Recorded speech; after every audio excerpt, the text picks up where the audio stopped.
Good afternoon, everyone. We're gonna call meeting to order and have clerk do the roll call. Dale Olson, I'm here. Benjamin Kurtzwell, Here. Robert Langen, Here. Mike Bando, Here. Sue Twining, Jim Stradlin, Laura Wurst, Sarah Delaney, Here. Ron Quinsley, James Bassett, Here. Tom Hausel, Bon Sutton, Here. Pete Marigold. We have a forum. Thank you. So we'll let the record reflect that we have a quorum and have allegiance. I pledge allegiance to the flag, United States of America, and to the republic for which it stands, one nation, under God, indivisible, with liberty and justice for all. Thank you. Certification of compliance. This meeting has been published with the news media outlets as required by state statutes. Running number 5 meeting agenda. Is there anything that is not on the agenda, is on the agenda that you don't want to have on the agenda or a different order?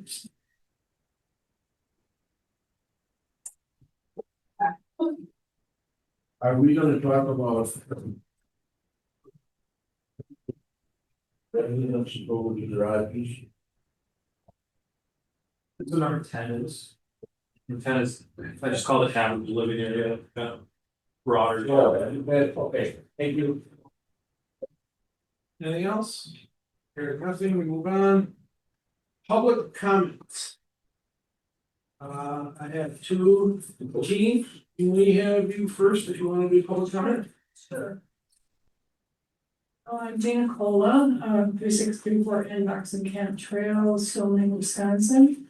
I'm also president of the Sawyer County Lakes Forum, and I'm here in reference to a letter that we submitted 1 or 2 meetings ago, again about the density of shorelines. And so as I've been following this whole option F process that's happening with the amendment to the ordinances, thinking about how that will impact again on density of shoreline. I think that we need to take into consideration what is a dwelling, of course, and these new cabins basically pretty similar to your standard residential dwelling in that they're asking for infrastructure or utilities, and they also, they're overnight sleeping, staying for long periods of time. They might have concrete pads and all these things that, like, for example, it increases impermeable surfaces. And so I'm speaking here in representing our lakes. And I would ask that you give the same consideration of density on shorelines in size of the lots, the 100 foot width, as well as occupancy density when you're looking at the cabin definition. As you would, the same guidelines for residential as well as the camping cabins. That's what I'm asking. That makes sense? Anybody have any questions about that? Hi, Gene. Benjamin Kurtzwell. I guess I understand what you're saying, and I think we realize now too we have some shoreline density issues that we didn't address in our previous meetings that we're hoping to address today. Yeah. However, from my understanding, due to the way that camping cabins are structured under the ordinance, although a lot of people feel they are tiny homes, they're not going to be classified as dwellings. And The current or the option F? I don't believe either, Jay, correct me if I'm wrong, I don't believe either one's qualified as a dwelling, correct? The camping unit. Yes, so whereas a minimum dwelling size in Sawyer County is 500 square feet for a deer shack that is uninsulated, unheated, they have to be 500 square feet and they're under a dwelling part, but because of the way the Sawyer County ordinance is written, these camping cabins are camping units and not privy to the same requirements that dwellings are when it comes to either square footage or the density requirements, so. Well, I get what you're saying, and I don't know what we can even do about occupancy of something, but I mean, unfortunately, I think that part of that, our hands are somewhat tied unless we are given. That mission from the county board to look into some of that, but I totally understand what you're saying, but unfortunately, like I said, we can deal with dwellings here. yeah, These are. Although in all aspects, that's how people say a tiny home or dwelling, that's not what they're called under the law, and that's kind of where our hands are tied. so did you not determine what a dwelling actually is? In your purview? We did, and that's why I think one of the things we should have addressed was habitable living area before we addressed what a dwelling is, because I mean, a dwelling consists of habitable living area, and that's one of the things we were gonna correct today too, but, these are dwellings, and according to Stark County, their ordinances, these, although these may fall under the definition of a dwelling, they are camping units. So, I mean, my personal opinion is as the definition right now is a bare frame, 300 square foot, that's a camping cabin, sure. But yes, when these changes made, the lines get blurry. But, yes, we define a dwelling, but these are still not gonna be defined as well. Okay, yeah. So things may change and then our definitions might not quite apply anymore. I don't think our dwelling definition is gonna apply to a camping cabin as it is in the Stark County ordinance. Okay, thanks, man. Thank you. Linda Zimmer?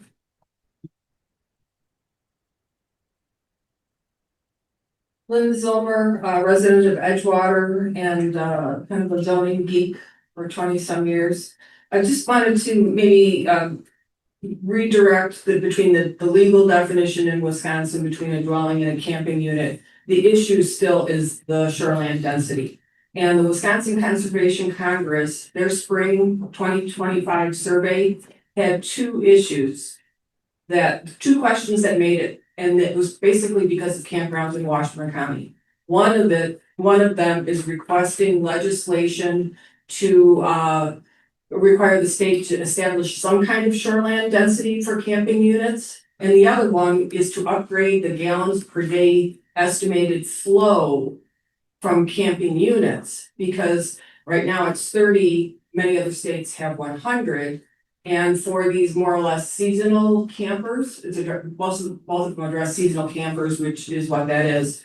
The state needs to do something so that the counties are protected. So the issue is there. The definitions do make it difficult for the county, but I just wanted to mention that I don't know if I got an answer I understood, but I did ask the chair of your committee if flip charts would help, because I think that was something, either a whiteboard or a flip chart was identified early on in this process. To help you guys get on the same page and you can all see the same thing, because I think your number one thing for today is getting consensus on the red line to move forward. And I'm hearing feedback that the red line doesn't maybe necessarily feel or doesn't represent what some people feel was the consensus of the committee. So whether somebody else wants to come up, I brought pens, or if you want me to try and capture something, if you want to use that, it might help speed the process up. Thank you. Question, Linda. You put these papers up on the board earlier? Yeah, I did. So, what is the intention, or is this some information that we need, because I can't read that, it's. That's what I was worried about. Okay, I'm just asking, Linda, Yeah. I appreciate. So- what so- you do. Part of the things that I'm hearing is that in your definitions like dwelling unit, dwelling, multifamily dwelling, there's some discrepancies, and I'd be willing to, as you discuss it, write it on the sheet. Everybody can look at it or vote before they go, and then that becomes part of the next red line version, where everybody's in the room and they're seeing something that they either agree or disagree with. And then some of the questions came up. This says R1, R2, R3. Because they're different permitted and conditional uses, so I think visualizing in the zone district might help, or we can capture it for the notes. And then the drawing I tried to do here was the shoreline density, where I think the consensus of the committee was you might want something like a 100-foot by 400-foot lot offshore for a 2-family dwelling. but the committee wanted to recognize being more, sensitive about shoreline development. Would it be double the width and double the length on the shoreland for, a 40,000 square foot lot? But a 100 foot by 400 foot, would that be okay off shoreland? And there was discussion, and I think you guys for non-shoreland said that you could go with a 100 foot by 400 foot.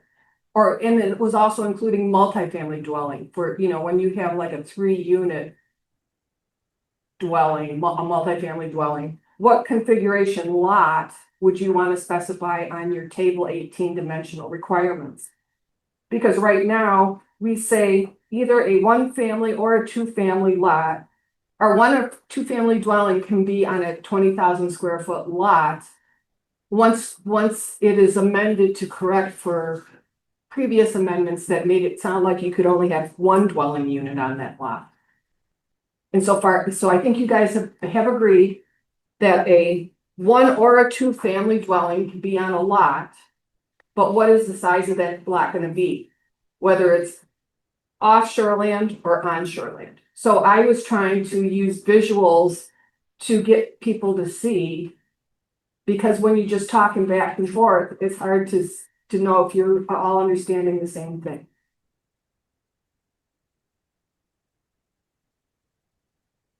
So if I need to be called up, I would be glad to capture.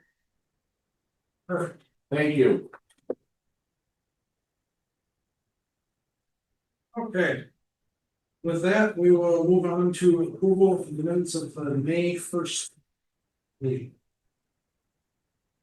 And if you should read.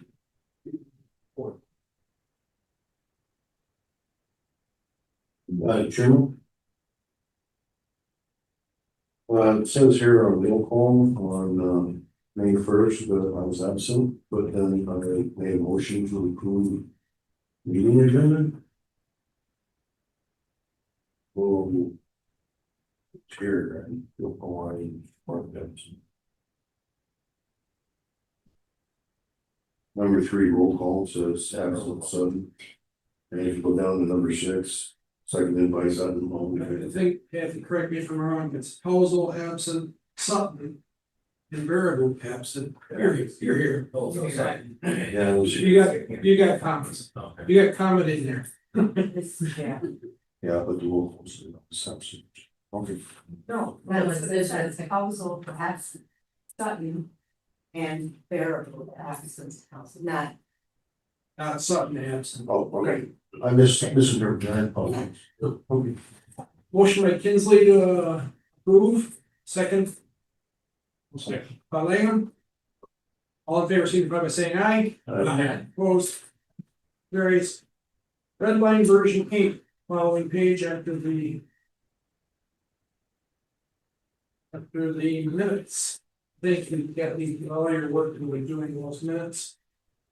You know how easy they are.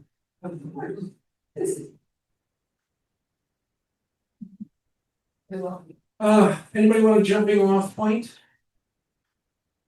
We can use Ms. Somers sheet to jump off if you wish, or if you If Linda, if you wanna, keep tabs of what's happening or if anything what's going on, I mean, I'd say. Have her feel free to write it down there, but I think we should start just.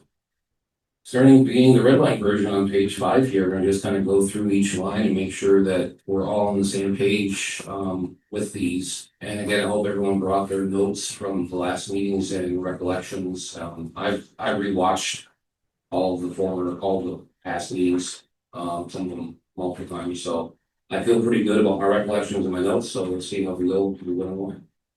Okay, we want to start dwelling unit? I guess, well, yeah, we haven't talked dwelling, I mean, just to make sure, any building.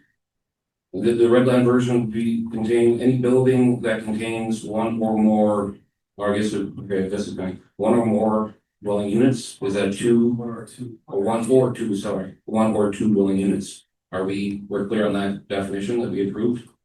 Does anyone have any comments on that, I believe that was straight out of right? question. So, Does that make? Oh. I'm sorry, does that make the living quarters as well as the garage a dwelling? no, I guess I would think it depends if there's habitable living area above that garage, and I think that's where we're getting into this definition of habitable living area. Because if something has habitable living area, and we say, I mean, you were saying any building, any building that contains one or two dwelling units, and then we have to look at what our definition of a dwelling unit is. And then see what, we're gonna read that one next, and that's gonna tell you if that's. But if it's a dwelling unit or not. So a dwelling, our definition of dwelling does not necessarily make a apartment or a garage a dwelling. But it could. yeah, Jay, do you wanna just chime in on that, because I'm just using my personal experience. It's a detached garage and it's got habitable living area up above it. The habitable living area wouldn't be allowed, if it's an attached garage as part of the house and had habitable full above it, that would be a different thing. But we go back to Kleenex boxes with either side by side, like a duplex, above and below, like a duplex. Those that would be included in that, but not a house with a separate garage with a habitable space above it. It should not be a dwelling. Do you agree, Jamie? I would. Okay, so we're good on dwelling? Then moving on to dwelling unit. A structure or that part of a structure which is used or intended to be used as a home, residence, or sleeping place by one person or by two or more persons, maintaining a common household to the exclusion of all others. Dwelling and dwelling unit do not include a primitive rural hunting cabin. Again, that was taken out of state definitions. So what our primitive hunting cabin is gonna be called then, because I thought they were technically dwellings right now. The dwelling. So from my experience with that, they are considered still as dwelling units, but the provision that includes that they're not as per primitive rural hunting cabins goes with the Uniform Dwelling Code inspection requirements. That a primitive rural hunting cabin does not have the same UDC inspections as a primary residence would have. Okay, but Again, we took that language out of state statutes. I never really liked that inclusion of it, but because it is kind of conflicting. Because I would still want, even if you want to put a little hunting cabin in the woods, it's gotta meet the dimensional requirements of a dwelling. right, so, again, yeah, bless you, and here we're saying that it's not a dwelling, so that, I mean, I'm just, I guess overall, I like this, I mean, looking back at it, I wouldn't mind knocking out after it says a sleeping place for by one person or by two or more persons, and boom. Instead of maintaining a common household, but we did state the state definition, so, and we had some confusion over that wording too, but.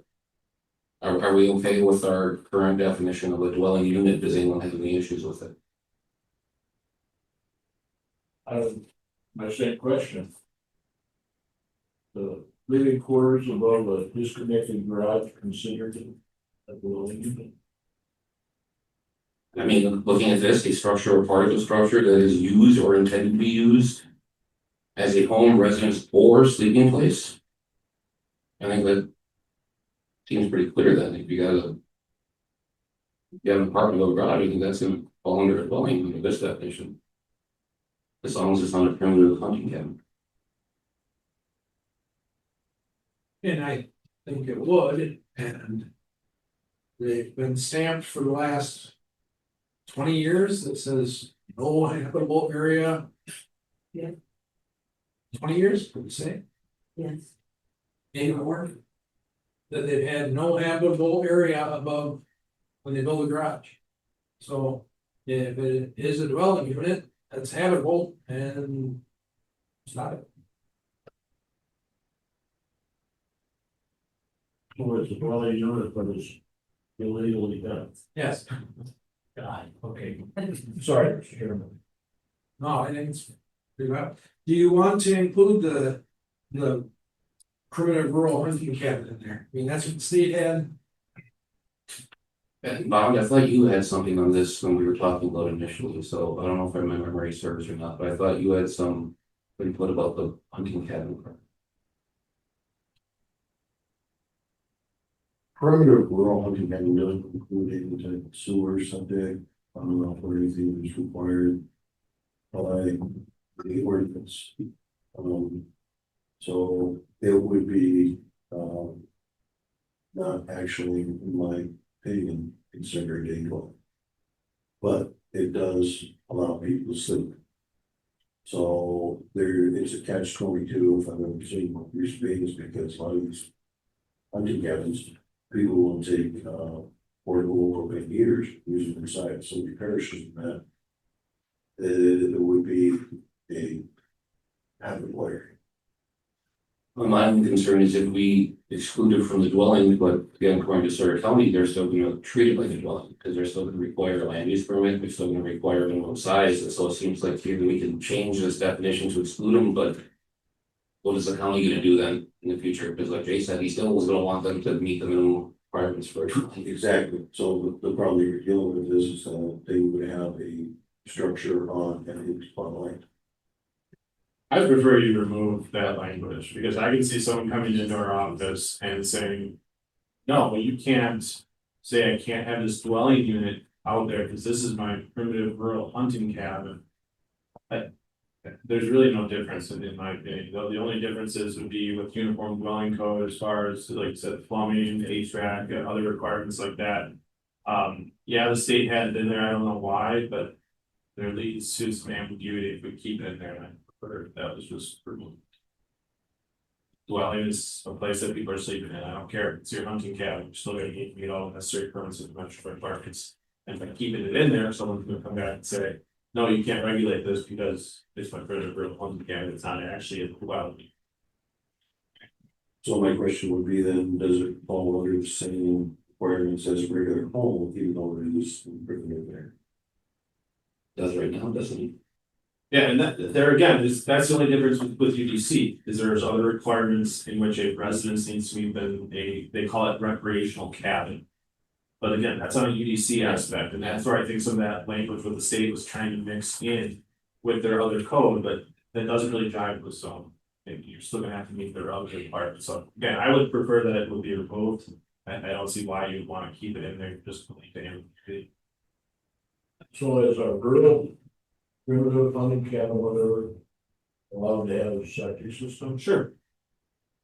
They're allowed to not have septic systems and just do a pretty analysis. Outhouse, I mean, different.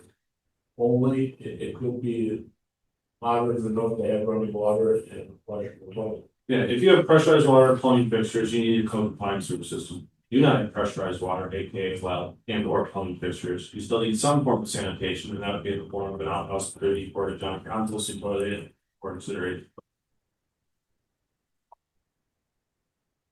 But there again, that doesn't define dwelling, we don't talk about that as, you know, sanitation needed dwelling aspect, that's where again, we're gonna go back and forth on it, just remove primitive rural hunting cabin. Well, I'd like to make a motion, but I just want to check with Bob and get it to him. I mean, I agree with you that I think they're not really technically dwellings per se. I think these camping cabins that Gene was talking about are more dwellings than primitive rural cabin. But you know, I would Before you get Yes. that motion, I want to hear from Sarah. sure, thank you. I'm just curious, there's no definition for a primitive rural hunting cabin. So to me, it just adds it just adds more questions. Does it have to be 500 square feet? If you're saying it has to meet a dwelling, why would you include it in there? It just seems to confuse me.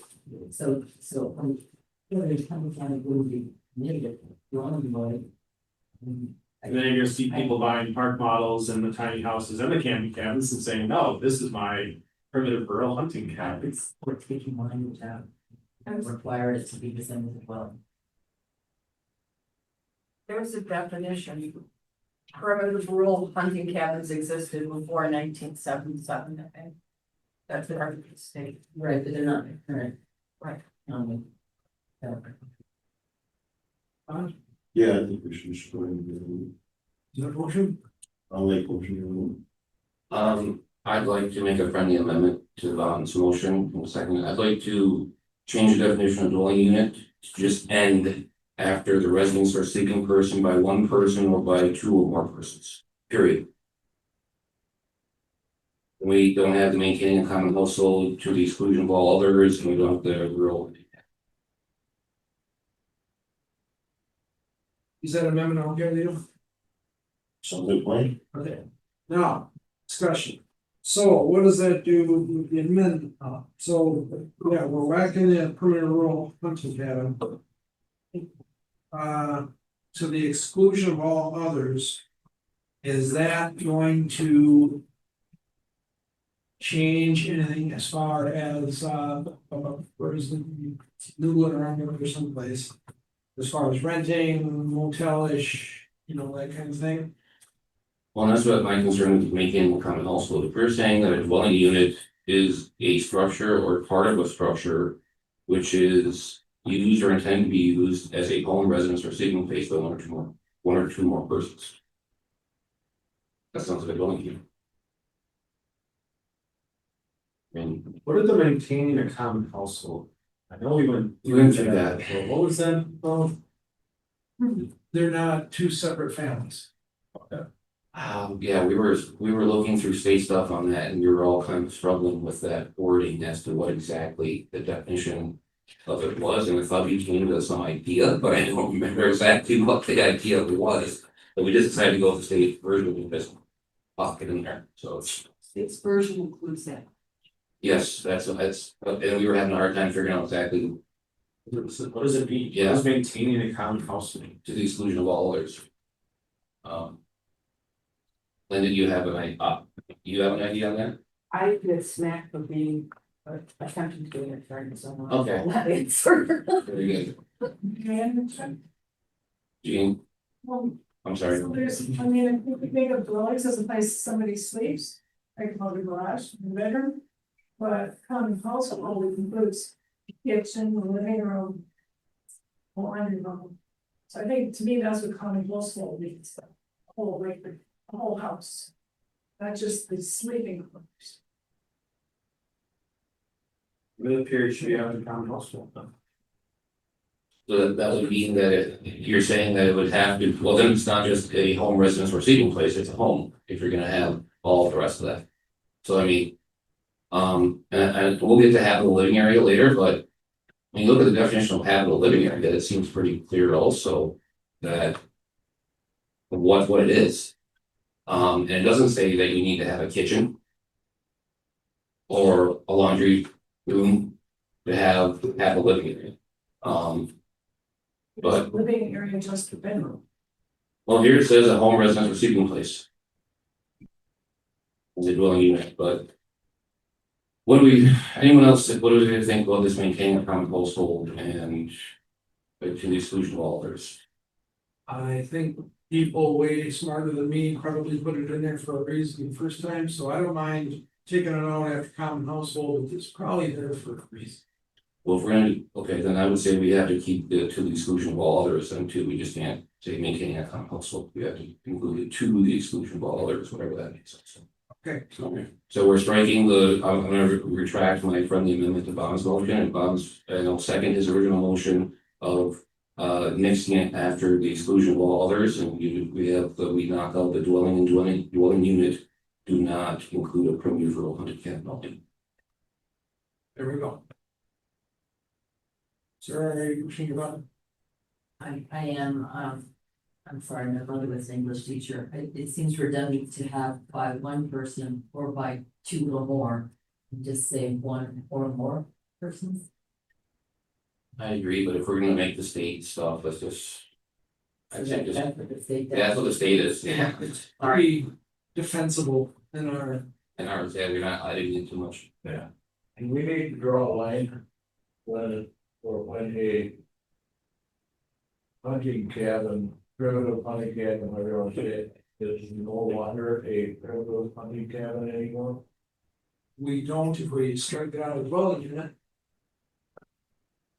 Actually, it becomes a little new. then it's just. You're already on. Okay. Okay, so the motion would be to strike. Dwelling and dwelling unit do not include a permanent rural hunting cabin.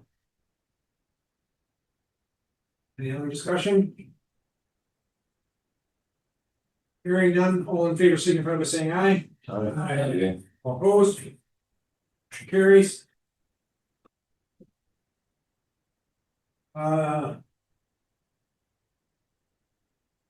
Lot. We don't have to do this whole thing, but Linda has an asterisk by lot, so. You know, it's maybe even difference.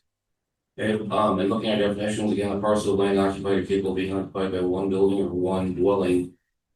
And the accessory structure is built or uses customarily incidental to it. Do we have any issues with this? I don't know what the aspects is about. You got the spelling. Yeah. That's fine. Don't you share, yes, I don't see any. I don't have an issue with it. I'm not certain why it was asterisk. Asterisk. I mean, initially, the conversation was that it shouldn't be dwelling unit, it should be dwelling, and then I think people had issues that it was now dwelling and not dwelling unit, so. Done. My notes are circled and all I did was point the arrow and say fix. So, comprehensive notes. Linda, it's your asterisk. Okay, it's. On a lot, if you're gonna talk about multi-family dwelling. What my suggestion was, in this definition, there are the words one that appears twice. If we're talking about a generic lot, a parcel of land occupied or capable of being occupied by buildings or dwelling units and accessory structures or uses. By putting that one in there, I don't think this committee agreed to say you could only have one dwelling or, I don't know, I think that was kind of the informal conversation that was had, and I don't know, and I think the reason I asterisked it is because there was discussion, and I don't know that there was consensus on whether the words one needed to be in there. That is where my arrow was pointing in circle to one, so that was our point of contention on lot. But yeah, to say one building, you can't just put one building on a lot, maybe it's the problem is it says one building. I believe what that refers to would be, if we're talking about a lot. A lot could be zoned commercial and have something on it that's not a dwelling. Right, cause then it could be a setback, it's still a principal, you're talking principal and accessory structures. The principal could be a dwelling or it could be a commercial. So is your concern is being limited to only this one word as opposed to saying a building?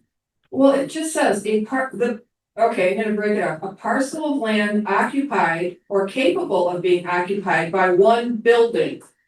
Or if you have commercial buildings, you might have more than one commercial building on a lot. So you feel the word one is kind of limiting us to say that a lot is only something that can only allow one building.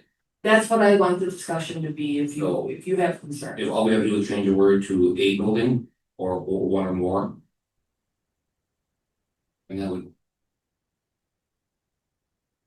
I think. You can have one building, and it does say you can have accessory structures, plural. So you can have more than one building there, one is your principal building and the other ones are accessory structures to that building. Definition of building in the current Sawyer County zoning ordinance, any structure used, designed, or intended for the protection, shelter, or roof enclosure of persons, animals, or property. So if you're on a farm, you can only have a barn and you can't have a machine shed? No, it's not the way I read it. It says one building. but it had accessory structures. So your machine shed is an accessory structure to the farm building, the milking barn. I mean, I kind of see what she's saying, but I mean. Again, I said you're occupied by one building or one dwelling unit, so you can't have a building with a dwelling unit on it too, I just don't. I mean, and a building seems pretty vague, it seems like that's what rural hunting cabin should be, is a building, not necessarily a dwelling, but, I mean, I understand what Lynn was coming from, I think that she worried about the word one, I was kind of limiting it to only one, or that's the wording, I think. Again, that we, it's probably, you know, we understand the meaning of it isn't that, but. My question. So I think we're all under the assumption that we're talking about a lot with the normal house on it and things like that. But what if the lot is enormous and it allows for several buildings to be in one? So I think that's where she might be coming from. I might be off base, but I see where her point is, and I think that might be something we want to change. To a building or a one. And it's and the accessory structures. Because thinking about it, if you look at you know, when I think of a lot, I think of one house, small, you know, not for 20,000 square feet or 1,000 square feet. But if we think about it, you know, we have in the ordinance that you can actually, if you have a lot big enough, you can put several buildings. You still can, I guess, yeah, I could build a 500 square foot house. And a 10,000 square foot pole shed. And the dwelling is the 500 square footer and the big pole shed is an accessory structure to the house. You know, and if I want to build two of those, as long as I meet setbacks and don't. I still meet impervious surfaces, I can have two big pole sheds or three. Can you have 20 duplex condo storage units with sleeping quarters on one lot, or do they have to be on separate lots? That's too much. Town of Hayward. Duplex storage sheds, each separate building.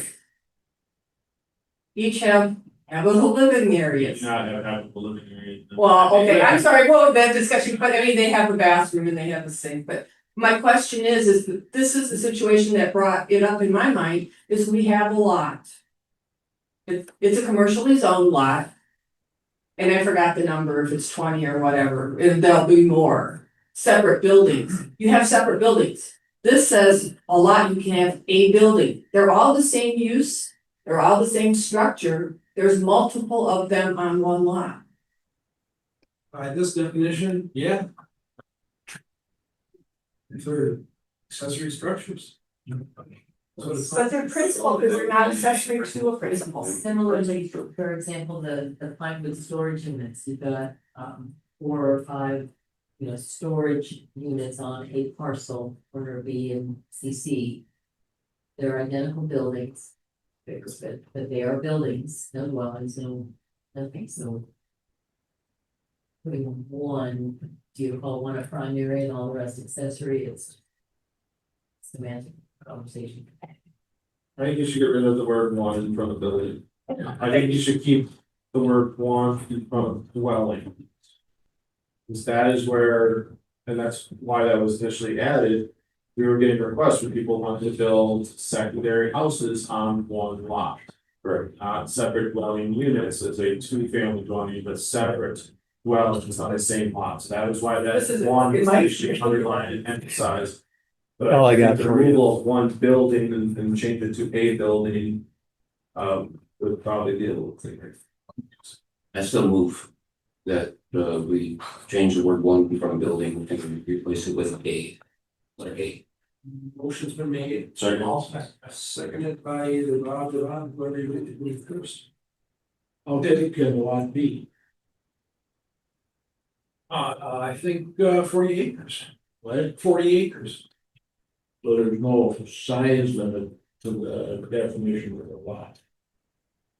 I think it'd just be size. Thanks, You may Frank. even technically have a lot that is larger than 40 acres, you may have taxable parcels that are massive. You know, none of these other parcels are larger than that. There is, but most of them are broke down in the forties. Yeah, so it could be a bigger chunk of that. So instead of looking at a plat book parcel map, you'd actually look at the GIS map where they break down each 40, the northwest and the southwest, you know, and so, but yeah, so a lot could be huge. So you can still have accessory buildings, but it'd be a building and one dwelling, but you can still have the accessory buildings. And if they want to have more than one, split the lot. And like a 40, you don't even need a surveyor to split the lot. You can have, I believe it's called aliquot division, which means you can split it into 220s by just writing it down the north half, the south half, the east or the west, whatever. So, all right, the motion's been made and seconded. Is there any other discussion? And the motion again is to remove the word one from in front of building for lot. And replace it with a. Okay, replace it with A. Well, we are splitting here. Where's Sarah's mom and McGee? All in favor signify by saying aye. Aye. No opposed. Motion carries. Where do you want to go next? I guess looking at this, I think we all agree on our multi-family definition. I don't think there's anything that I have any issues with that, unless anyone else sees anything they have an issue with.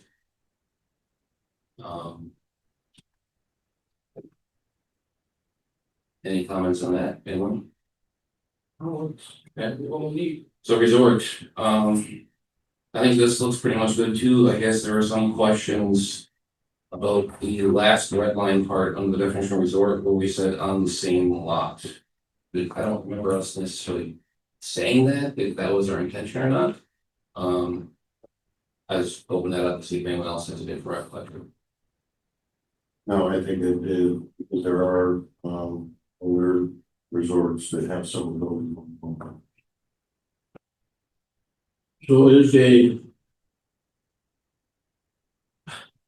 Get the term.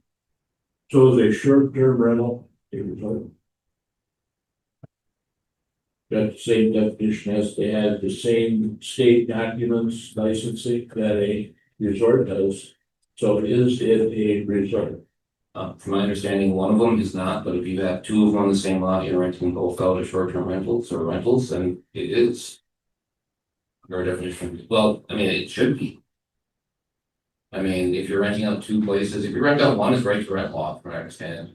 But from what I gather, that if you're renting out more than one dwelling units, so you're renting out more than one, you should be under the classification of resort.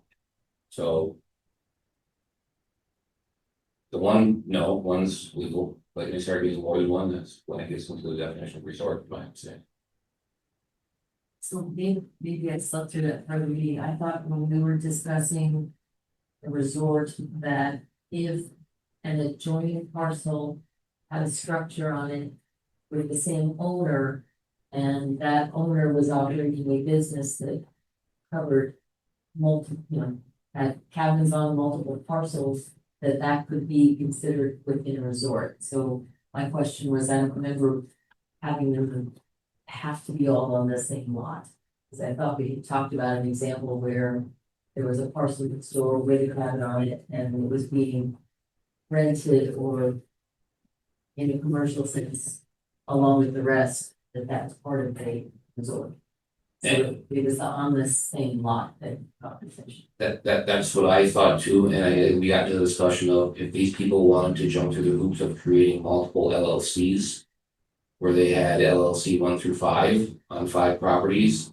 Technically, according to the Department of Revenue and the county, those are each separate entities, even though it's the same person signing the paperwork. So I agree with you that I think something on the adjoining lot should be considered also, but then all the property owner would have to do, but if you make them go through Google, creating LLCs where they actually have different companies who own them and operate them. So each one of those companies could do one. But when you start getting into That was the exact discussion I think we brought up in town of Fluteray. Johnson Timber, Future Wood Development. Broke up a huge parcel of land into 40-acre parcels. They leave it in the managed forest law. And since each one has its own number, it's FWD, Future Wood Development, 01, 02, 03, all the way through 100 or whatever it is, that they can exempt it from the open hunting provision. And it's been done and it's apparently legal.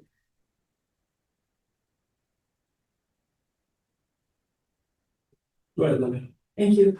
Just going backwards again, part of the whole problem around this resort thing is the state does not have a definition for resort, so we could not go back and use that as guidance. There was this lengthy discussion about what ifs, but you're not writing a zoning ordinance as a what if. So if I wanted to take my property in Edgewater and follow the ordinance that says I can only have one dwelling on a lot, and then a future plan that if that resort doesn't make it, I wanna sell those off. If I'm trying to follow what I would hope the ordinance would be, is I would create the separate lots, each would have one dwelling, but I would operate it as a resort. So it's multiple lots, it's those entities who want to maybe get around different aspects of taxes or codes or whatever, that are gonna put them in separate LLCs, and I hope somewhere down the line that loophole would be closed. But I'm thinking about what is the kind of resort we want to have in the future, if it's like the old tiny cabin thing and not one of these big things like the Osterhof. Cause that's the other thing is, I think some of us still think of the old timey resorts, and if you look at what the Osterhof is, that's a whole nother animal. But I have a concern with saying that it can only be on one lot. I know everyone hangs on my comprehensive notes, but that is what we said, and I had it crossed out. Please fix, and it was crossed out on the same lots. Yeah, that's, hey, if you want to. This is, well, thank you, yes. You what color do you want? So I guess my dilemma, if you don't define it to a lot, you have to come up with some very creative language as to, okay, I'm gonna leave this as a vacant lot, and now I have a house here and a house here. Is this now a resort? This is vacant. Here's a dwelling, here's a dwelling. Is this a resort? Yes or no? Okay, Yes. I own this lot now too, and I'm checkerboarding with them. Is that a resort? Yes. I own one that's a quarter mile down the road. Is that a resort? Where is the line drawn? I would say adjacent under a common ownership. They say common ownership. Yes, same You're ownership. gonna have people just switching them to different LLC, so, and that's just the main point I wanna bring up to you, that there are ways to, that people are gonna get creative to get around being classified as a resort, because a resort ultimately is gonna require additional committee approval, town approval to do so. And people are gonna try to do anything they can to not go in front of committees to get approval to do so. That's why I initially said it per lot, where if you had a large enough tract of land, well, then make the individual lots, but you're also going to run out of room to do this because you're gonna be combined with how much land you own.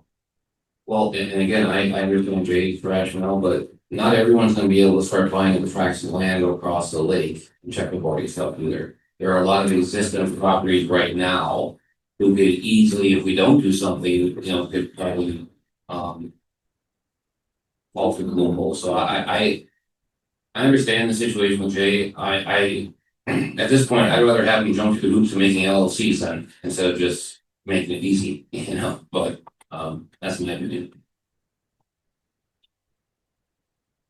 Gary, you're still on. Got any more things?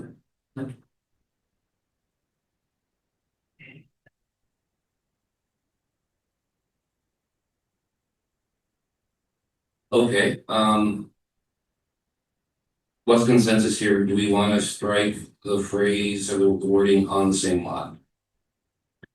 Do we want to add it to, say, adjacent lots?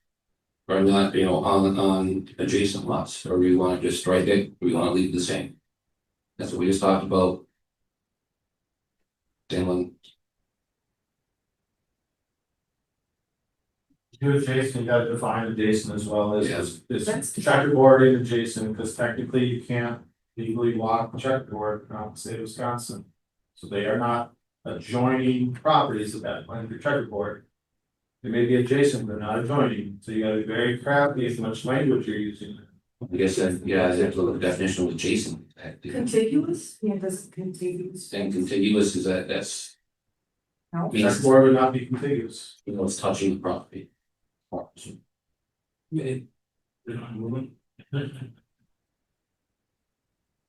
do we just delete the language on the same lot, but then it kind of leaves a little bit of vagueness? And I don't wanna influence which way you go on this, but I just need to have a very, Clear direction. clear direction of how to enforce.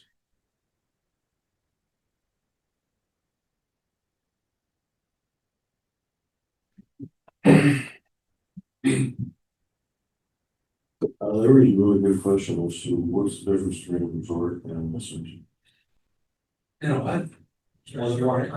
More than, so an SRT could be rental. But if there's more, that's. On the same lot as how it's proposed, because we definitely have situations where one owner has a lot, skips a lot, and a lot. So those 2 units are gonna be a resort, but the one that skips a lot, that's not a resort. Which they're still operating as a 3-unit resort, even though they're not contiguous. So if I may, according to Webster, the definition of adjacent is close to or near, sharing a boundary or immediately preceding or following. In the geographical sense, it says describing something that is nearby or close to something else, often with a common border or edge. For example, an adjacent building could share a wall with another building. So it is saying close to or near, but again, this is, it was getting into vagaries when we start saying it's like adjacent and everything else, so. Again, my personal opinion, I'd be willing to vote for something here, but I just wanna know what the rest of you guys think. I have concerns about the same lot, but if we delete it, we're just kind of leaving it hanging here too, and. I don't wanna have to come back here again unless we have to. No.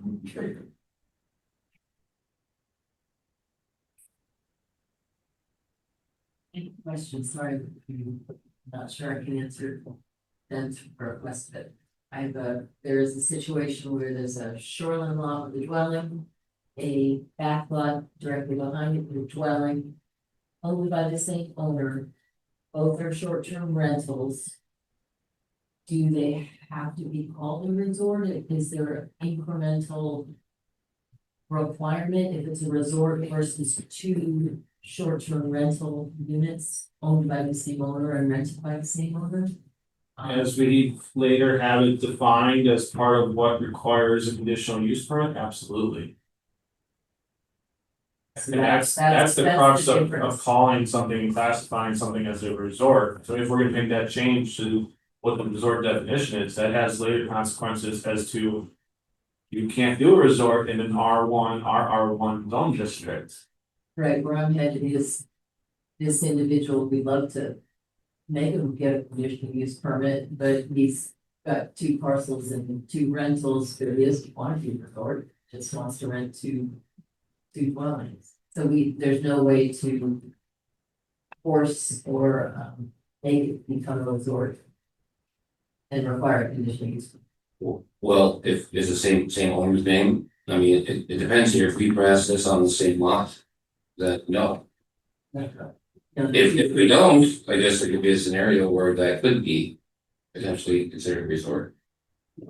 And I suppose to your point, if there was some mechanism to make the Palm Zone resort, we could just change the name of one and it would be. Why don't you change that? Oh, sweet. Sorry, thank you for that. And depending on how much land you have, maybe you can even create another separate vacant lot in between them, and now they're not adjoining or contiguous. Alright, I move that we accept the definition of resort, but we strike the 4 words on the same lot. That we strike the words on the same lot, so it would read, resort is a for-profit business holding solely permit listed with Wisconsin Department of Agricultural Trade and Consumer Protection, DACAP, which provides rental to the public of dwelling units contained in one or more permanent buildings used primarily for recreational use. Seems like a pretty good definition, and I guess if the scenario arises where there's things in the future, we'll see what happens. I have a question. So I have a property here in town and I have one up in Spider Lake and I have one out in Bass Lake, and I'm renting all 3 of those under J. Kozlowski LLC. I'm a resort by that definition now. Even though they're miles apart, because you have no boundary confined to an area. I'm a seller with a permit and I'm offering public rental of my dwelling units. Those people are out there.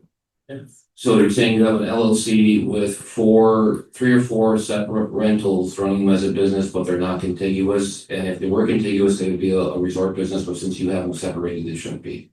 Right, but you didn't. Right, but that doesn't state that in this, you remove on the same lot. Yeah, no, I'm just trying to follow your scenario here, that if I had 4 lots next to each other, or four units on the lot that I wanted to rent out constantly, I'd be a resort. But because I chose to buy 4 separate lots scattered across the county and are doing the same operation, I shouldn't be considered resort. So it almost seems like you're talking, maybe they should be considered resort if they have 4 units that are separated and they're running the business through the same business. I don't know. But we're not saying that's necessarily a resort. We're just saying we're defining what a resort is. And then it just, provides rental for the public dwelling units. I mean, I just think on the same lot thing was not anything that we said at our last meeting. And I don't know if all the committee wants to have that in there, and if they don't, here's our chance. If they do, then here we go. So, Alright, no, I'm not trying to be argumentative, but if you remove on the same lot and don't put a different boundary or configuration of that area, then yes, the scenario that I just said would be a resort, if that is the intention of this ad hoc, that you have a place in town, you have a place up Spider, you have a place up Bass, and you're renting all those, then you're a resort, because there is no geographical area boundary. Just wanna make that clear.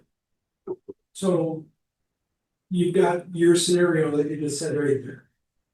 And you find out about it, and you say, boy, this guy, Jay's now a resort. Can't have.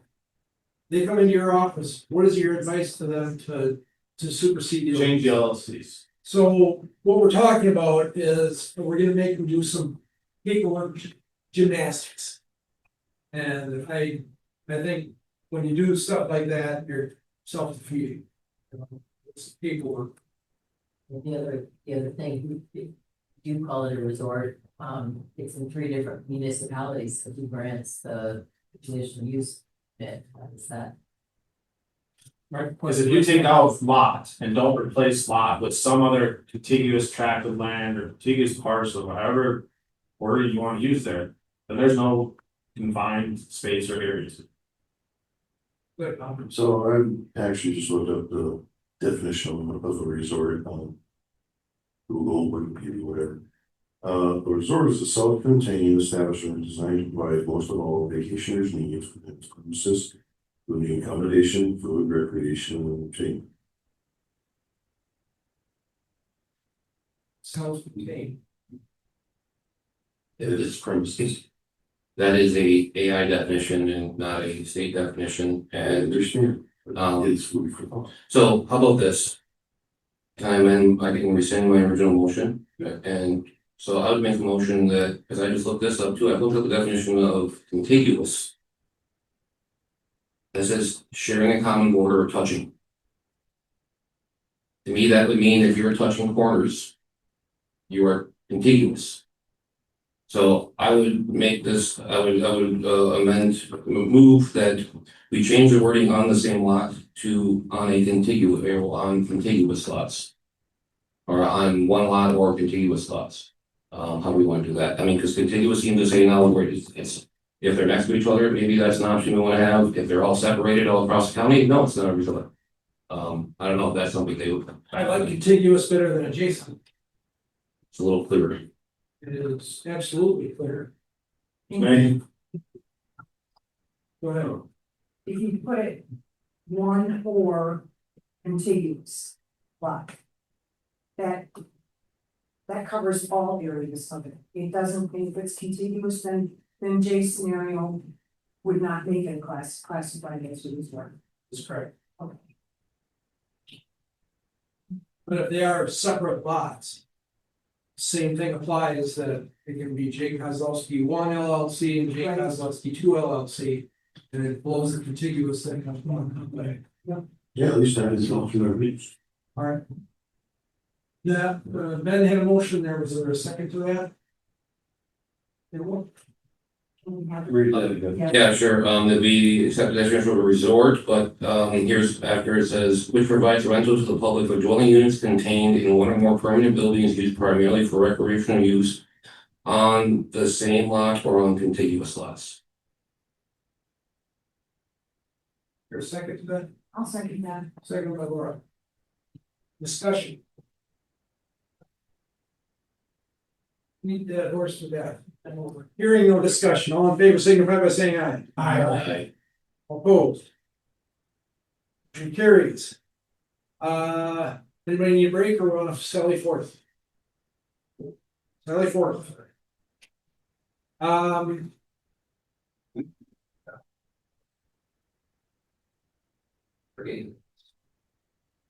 we got the new motel, hotels and rooming house, that should be our good stuff.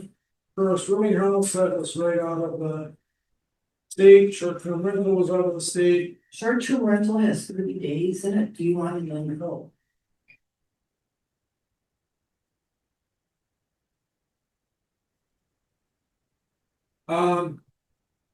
I can tell you, I had a place on a small lake over by Shell Lake. And my neighbor built a new house. He was from Iowa. And in order to afford it, and in order to not pay the, it was a small fee for the short-term rental, but he had to get a fire inspection every year. It was part of his thing. It was like $700 to get it inspected for fire. So what he did is, instead of making it a short-term rental, he rented it out to another entity for 6 months at a time. And then they broke it up, and so they used it for their people. It was a traveling nurses that go around, and he rented it to them, and they had different nurses in there every couple of weeks. So, you know, I don't know if we want to maintain that 30 days or. Even. Kevin?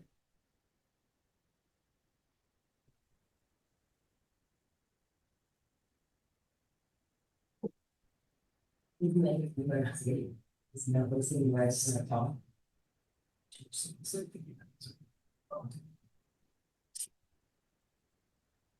Sorry, isn't that defined by the right to rent law? By the state?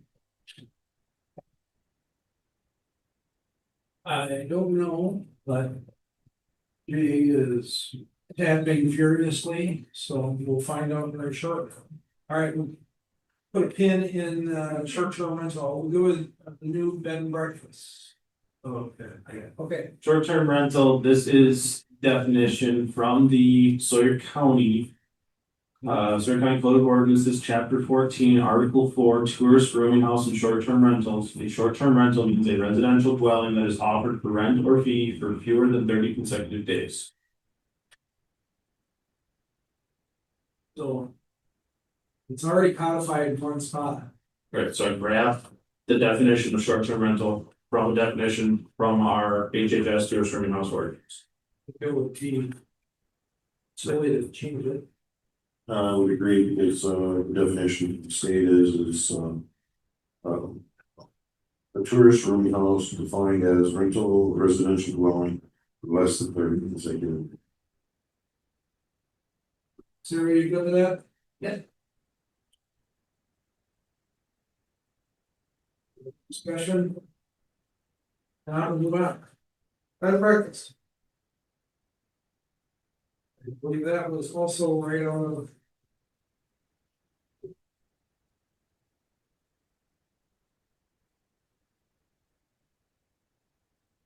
1610 motels.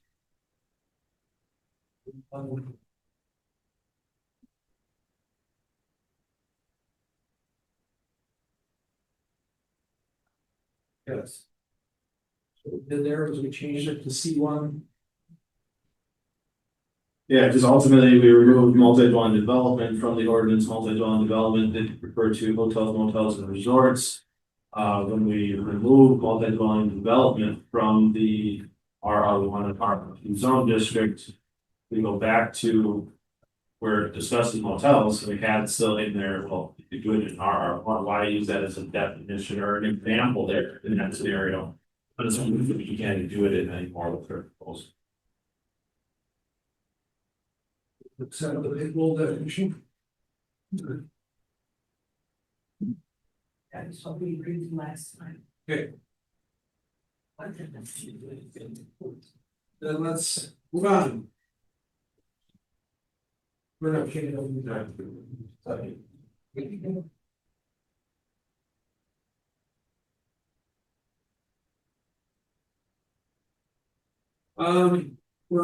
Ben. I don't know, just moving on to R1, I guess my only real issue here is. I just don't remember us taking out the year-round part of the dwellings, and I don't know if that needs to be in there or not, but I just don't remember us doing that. And then there was some talk after our last meeting about, and I've heard that, there's some people who may jump to R1 or try to rezone to R1 to get away with some of these lower requirements for extra dimensional space. So I know we talked about R1 dimensional stuff initially, we didn't know why it was only at 5,000 and 10,000 or 5,000 extra, we change it to 10, so. I don't know, that's just an issue, but yeah, I just didn't know why we removed the year round or if we did that. Cause I don't know what the consequences of removing that mean. Yeah, I removed year round from this draft in that when we previously sent this out to the towns, what, a year and a half ago now. That was one of the things that legal picked up on and said, why do you have year round in there? Because don't you allow people to build seasonal dwellings? So yeah, you have a definition of year round? No, get rid of it. Well, the notes that I have, and I don't, again, you guys are all just waiting for my big numbers, but what we did was.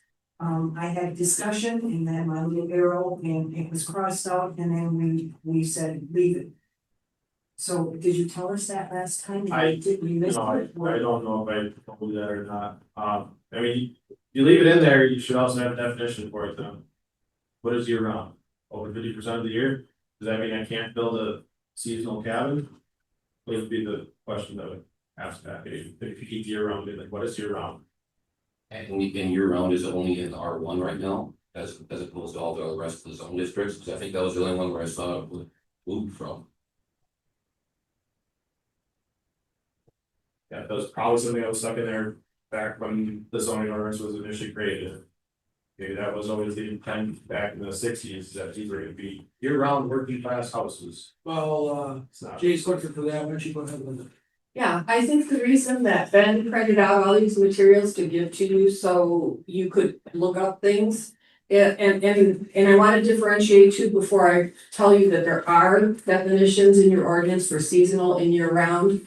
The differentiation between R1 purely residential and RR1 and RR2 that are residential recreational is if you think about, if you are residential, that means you're here.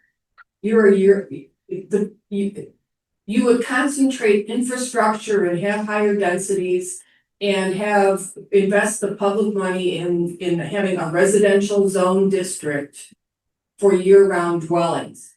Now, if you're just gonna come up here during the summer and you don't wanna have a insulated year-round home, you know what, that's good in residential recreational RR1 and RR2. So to me, that's why I thought that year-round was in R1, which was intended purely residential, as opposed to saying you don't have to be year-round in RR1 and RR2, and the definitions are in the ordinance. I, for one, don't have an issue with removing it because we start getting into, and I will defer to Sarah on this, you know, what does year round mean and defining that? No, you can't go on vacation because you have to be in your house year round, you know, No, but the definition does say constructed, insulated, winterized, it may contain an inside water pressure system and it may be sewer. So what she's referring to is my packet one where I handed out definitions and on the last page, year round is a dwelling that is constructed, insulated, winterized, it may contain an inside water pressure system and it may be sewered. Seasonal is a dwelling that is constructed, uninsulated and is unsewered. So those are the definitions that she's referring to. I believe those are state definitions. County definitions. These are, yeah. So They're They in already- the ordinance. So they do have definitions for year-round and seasonal, and I think, I don't know, times have changed, I think the idea was, yeah, to make sure that in R1, there's only gonna be homes built and not unwinterized, unsupered cabins or beer shacks or whatever, but, again, we have year-round defined, I don't know why it's in there necessarily, but I understand the reason, for it, so. Yes, we do have definition year round, I understand that. That is not something that our zoning department has ever inspected, that would be solely on the uniform dwelling code inspector. I've never gone out to a property that was built and looked to see if they had winterization and insulation on structure. That is the uniform dwelling code requirement. If we wanna leave that in there, and that is the intent within the only in the R1 zone district, that these are to be year round, well, it's fine, keep it in there, otherwise. You don't care that it's removed.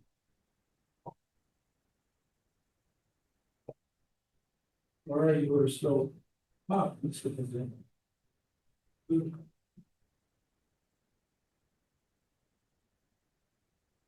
live in one.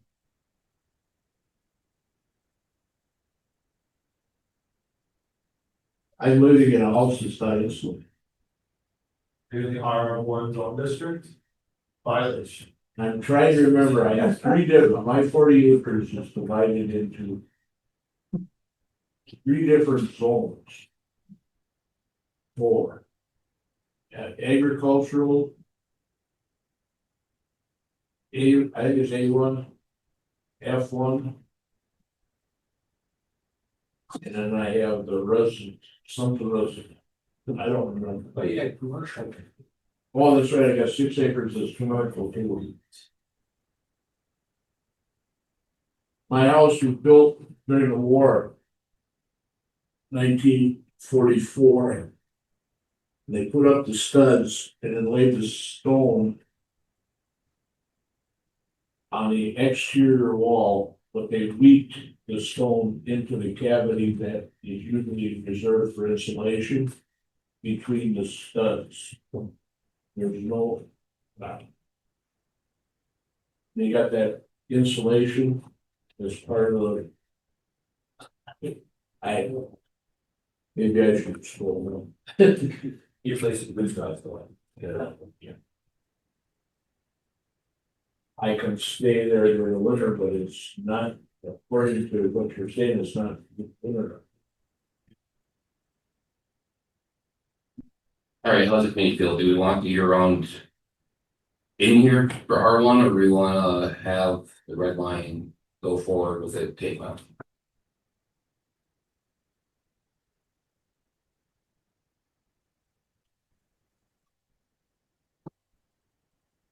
Again, last time. We said, leave it. And I understand Jay's position on it also, seasonal versus year-round, but for whatever reasons, last time we did it, I didn't write those down. And just wrote down, leave it. And if we have definitions, I have no problem saying in R1 if it's supposed to be, you know, less density, that, yeah, you should have a year round dwelling there, not a seasonal one. Okay. which would fall in the definition of not being insulated or winterized with no sewer. But I'm gonna make a motion.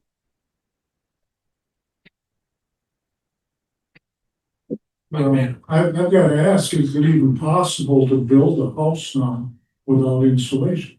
Can you tell the building inspector it's gonna be a seasonal house, I'm not insulating? So, Foundation, insulation.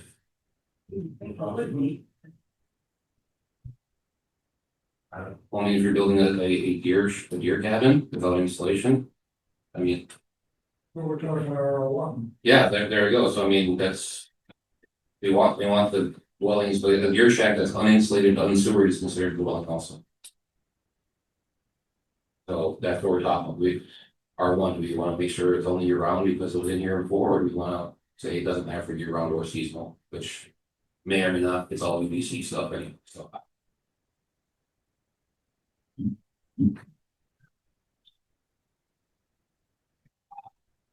Well, since it's cannon fodder, so when council gets a hold of it and wants to change something, we can take it out now or leave it in now, and that way they can always change it.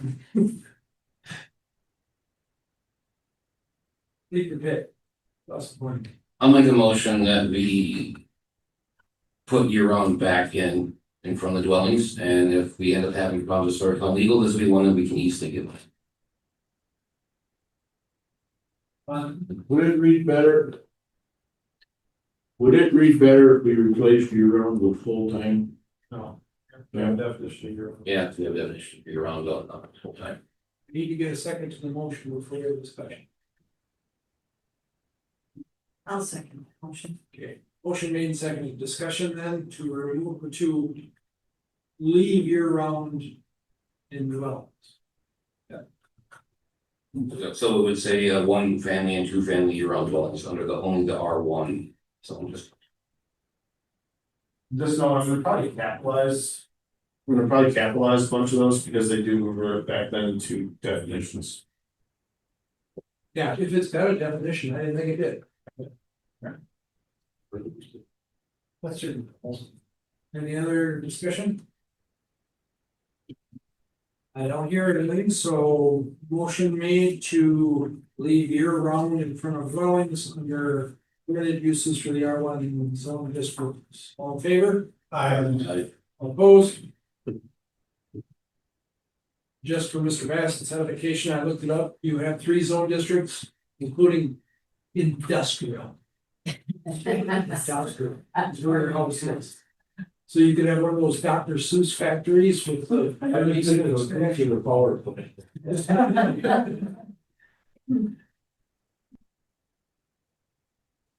All right, Marshall Reader Hershey. Did this in closing up with 1992 3-1. it's time. Let's take a 5-minute break, reconvene in 2:30. Alright, you'll leave it on, guys. Why is the only one on there?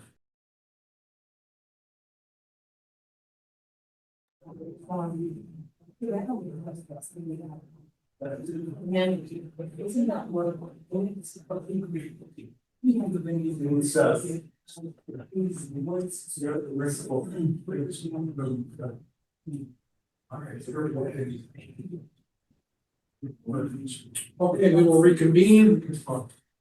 We're gonna try to bang through the rest of this red line as quickly as we can, because we've already talked about it once. I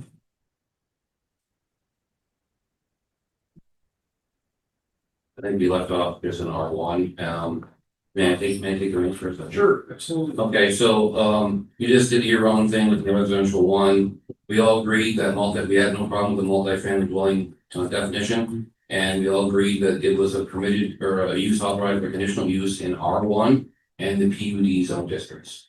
Okay, that's what we all agreed upon, I believe, at our last meeting or meetings. So I don't see any issues there. My problem is when we get to RR1. I don't believe that we and RR2, I don't believe that we ever said that multifamily dwellings were gonna be a conditional use in those zone districts. We deleted multi-dwelling development and then we plugged the resorts and motels back into those zone districts we felt were appropriate. But we put multifamily dwelling only in R1 and the PUD zone district. But in the red line version, they are under uses for conditional use in RR1 and RR2. So I've rewatched meetings, I looked at our notes, we never authorized that and never voted on it. And I know there may be some confusion with Jay about multi-dwelling development and replugging stuff back in, but we never did that. So I'll make does anyone have any other recollections of that? Am I wrong? Anyone else in the committee? I was under the impression it was a plug and replace, so. Plug down multi-dwelling development, replace with multi-family dwelling. Yeah, and that was not our intention. We removed the definition of multi-dwelling development and then all the pieces underneath it, we plugged back into the appropriate zone districts. But from the minutes and from notes and watching meetings, we only approved multifamily dwellings in R1 or in the PUD zone district. That's what I remember. That's, like I said, I think that was our intention. So I'm gonna make a motion here. I move that we knock out this multifamily dwelling under RR1 and RR2 as a conditional use, because that was something that we never voted on, never agreed to.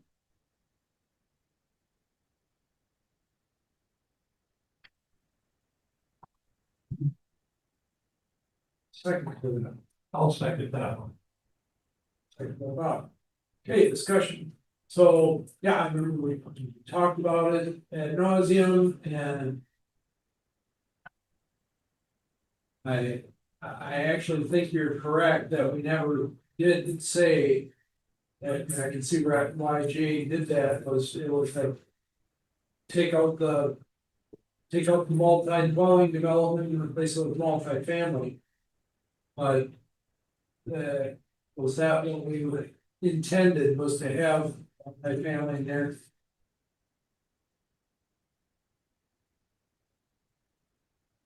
So it used to allow for a condo, hotel, motel, or resorts. And now you can't even do an apartment building. Big change, but that's what the town representatives want to see moving forward, Sawyer County. Yeah, I thought we talked about the multifamily being on R1 or in the PUD zone district, and I don't think it was our intention ever to have that in other zone districts. And then we made sure that we put resort into RR2 only. So I think we were very deliberate with what we decided last time, and I understand there's confusion stating that you thought it was in place, that's fine, but that's what we're here talking about now. Was that our intention to put it in those in RR1 and RR2? Because I don't believe it was. That's hence my motion. So Hopefully use that. I mean, it is a big change, but that's what we decided. It's been 6 months of this, so I couldn't tell you what we decided. Any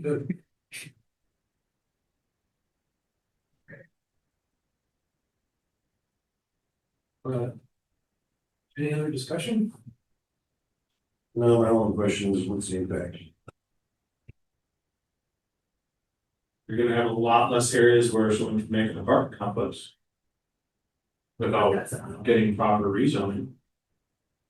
But then that gives the towns ability to take a look at it, right? Yeah. You would as a condition of use anyway. Under R1, but if you had someone that had a large tract of RR1 or RR2 that says, I want to make an apartment complex. They're gonna have to go through rezone and come. Yeah. But I'm saying leaving it in. The towns would still get a kick at it. Correct. Because that would be a condition. Correct. But I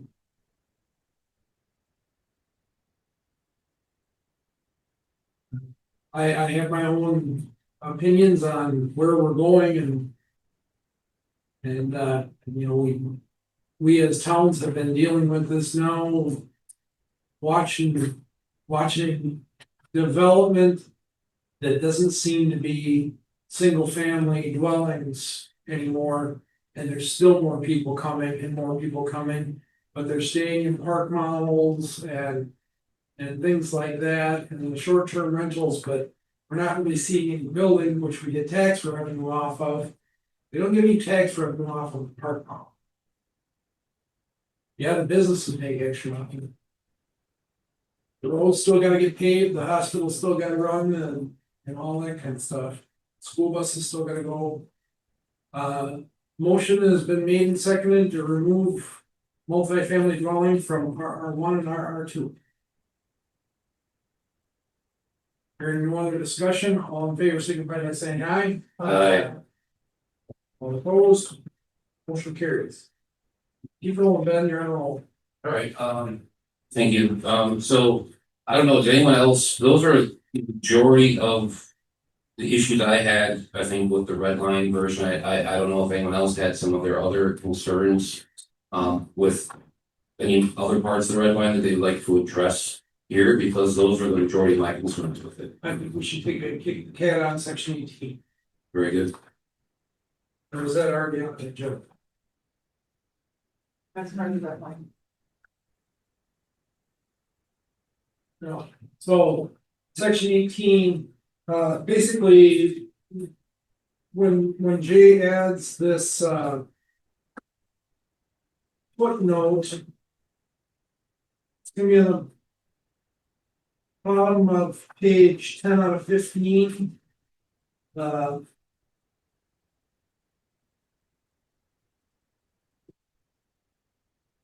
Or excuse me, on the top of that page, minimum for one family, add 10,000 square feet for each additional unit.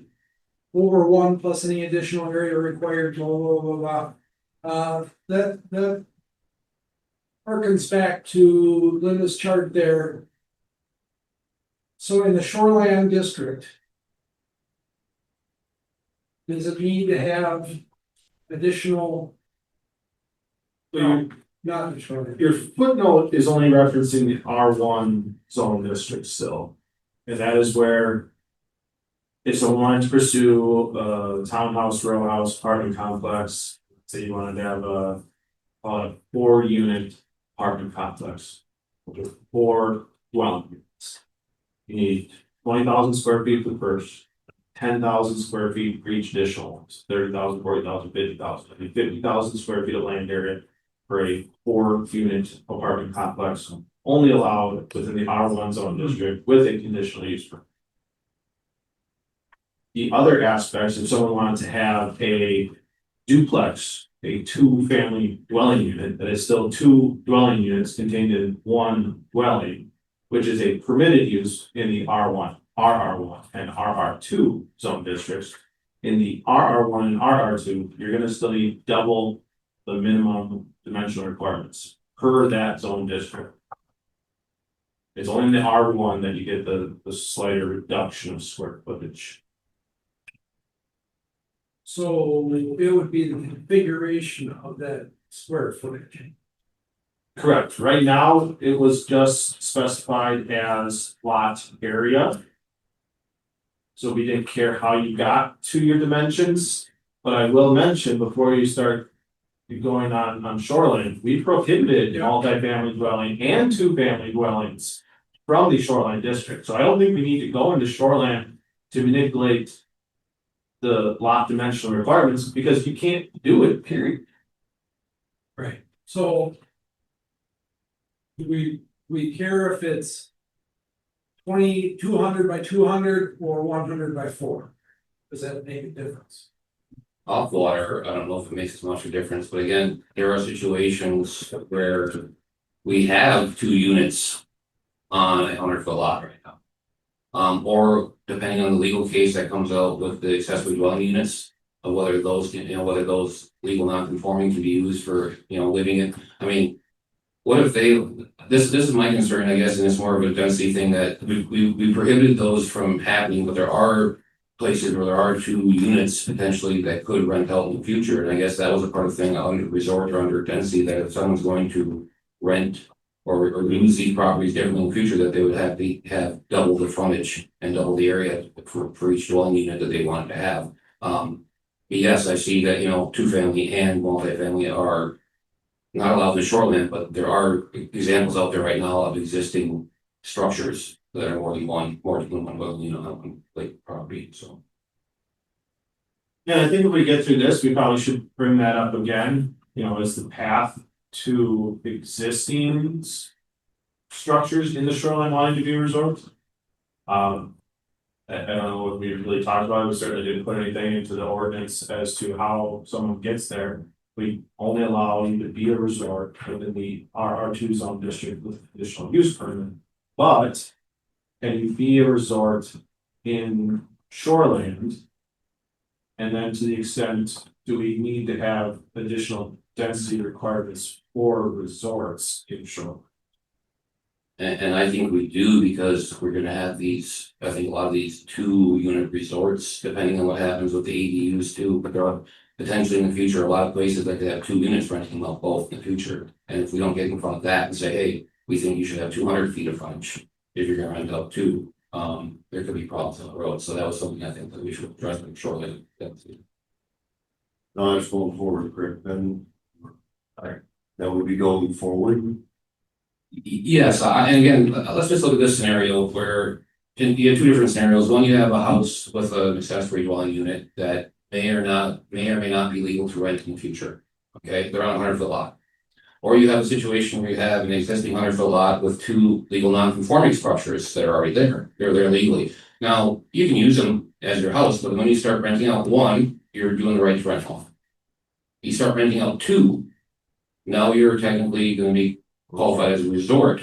And that was, do we want to have scenarios where we have these 2 units on a 100-foot lot being able to run up 2 units, or do we want to say, you know what, if you're going to be using this property differently than your own personal use and using it now as a resort, should you be required to have more density for every dwelling unit that you're planning on renting? So it's not, since we've prohibited multifamily and 2-family in the shoreline going forward, this would only address structures that are already there, and if their use would change in the future. But that was what my concern was with the shoreline density situation.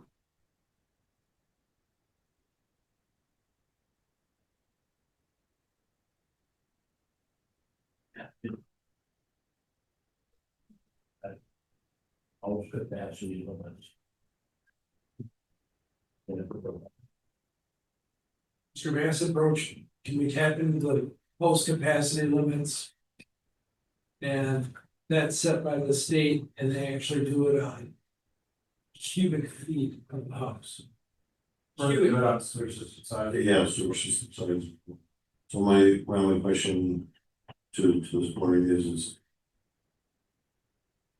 What I'm concerned about is if there's already existing dwellings there. Are we just concerned about them renting it out, or is it for any future potential building dwellings? I don't think the future potential building would really be allowed, because we are prohibiting multifamily dwellings. And we are prohibiting 2-family dwellings. And you're only allowed 1 dwelling per lot. So you really, in essence, need to meet and make a new shoreland lot in order to add another dwelling unit. It's really those that are existing dwelling units. And we have a lot of them in Sawyer County, and not even talking about the ones that illegally created bonus rooms for their garages. I'm talking about mom pop caverns back in the 60s, and this lot got split up, and now we got 2 dwelling units, sometimes even 3 dwelling units on 1 lot. And now those individuals are wanting to rent those units. Rental of more than 1 is a resort, yes. You need to be in the RR2 zone district, yes. You need a conditional use permit, yes. You also need to have additional density requirements before even applying to become a resort in the shoreline district. And this is just in short. Yeah, no, because I guess you could end up having it for non-shoreline for those same situations where again, you have existing dwelling units on 1 lot. And now those individuals are wanting to rent both of those units. And I think most of our concern would be with this existing structure renting on shoreline. More, more Or it than, needs to be stated. and that's why, we're still on section 18 right now, is that correct? Yes. Okay. I also noticed too, again, I don't know if anyone else has any questions, we talked about the two asterisks, which are deleting R1. Those differences, we still know what those three asterisks are under R1, R2, and R3 without public sewer, but I don't think we have to worry about that. Does anyone else have any issues with section 18, or did we address everything? The triple asterisk is on shoreline lots, the minimum lot width shall be 100 feet and a minimum of 100 feet of frontage at the ordinary high water mark. So the triple asterisk is just saying that you need those additional requirements on shoreline lots, and there's a separate shoreline ordinance that further explains how that lot configuration needs to be. It needs 100 feet of right angle measure to 200 feet of depth while maintaining 100 feet of width throughout said depth are taken for.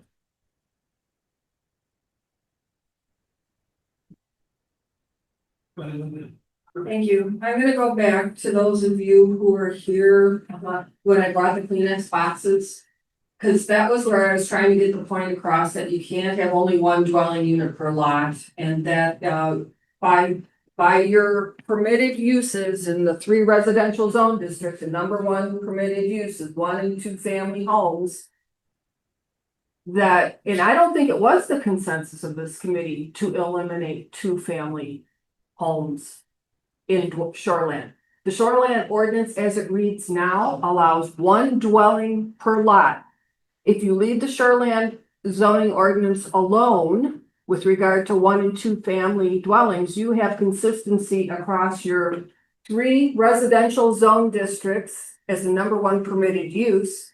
And then your shoreland overlay district, wherever the heck I got that now, down there, you can have a 1 and 2 family home. And it basically, the argument I'm giving you right now is one of the arguments why when the last version went to towns, I said, please do not pass it, because you have a lot of essentially 2 family homes on lakes right now that would all become non-conforming. And it's just, especially as you talk about accessory dwelling units, which is actually maybe something that should have been in here. If you have an upper level 1 generation and a lower level 2nd generation, and then 2 basically mirror units, whether they're side by side or up and down, you have a 2 family home. I don't think you want to eliminate them from shoreland.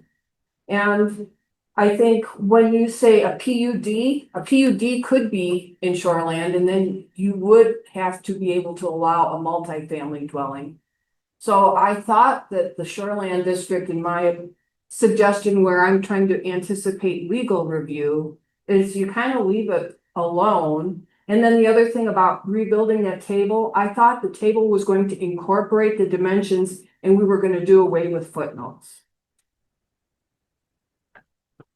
But the whole thing about 2 family dwelling, I don't believe from what I watched that this committee really intended to take 2 family dwellings out of shoreline.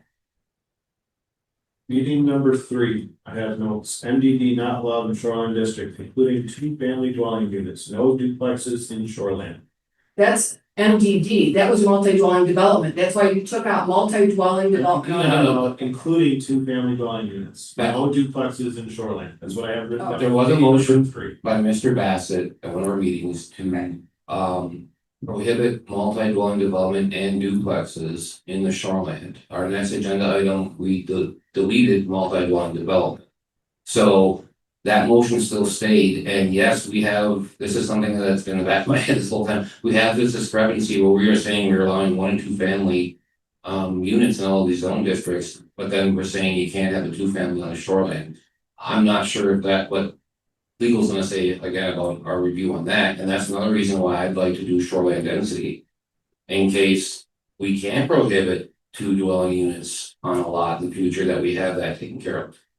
So. And I think the reason that I brought the Kleenex boxes is when that motion was made, it's like, I wanted to make the point that I'm making right now is I don't think you want to, and I don't think you'll get something to pass towns that says you cannot have a 2 family dwelling in shoreline. Palatable. I thought we rescinded that motion for the up and down duplexes I thought it was, you never did?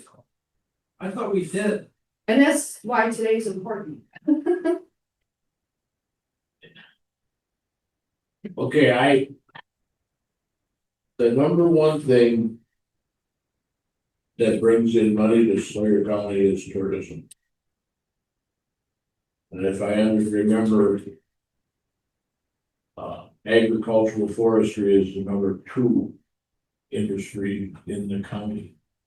Well, when are we going to start worrying about the water? The quality of the water, the quality of the fish, and the quality of Sawyer County that brings the tourists here. You start stacking all these extra people who live on lakes, rivers, creeks, whatever. I don't know, you're starting to hurt. You're starting to hurt Mother Nature. I made that motion, and you know, I know there's a lot of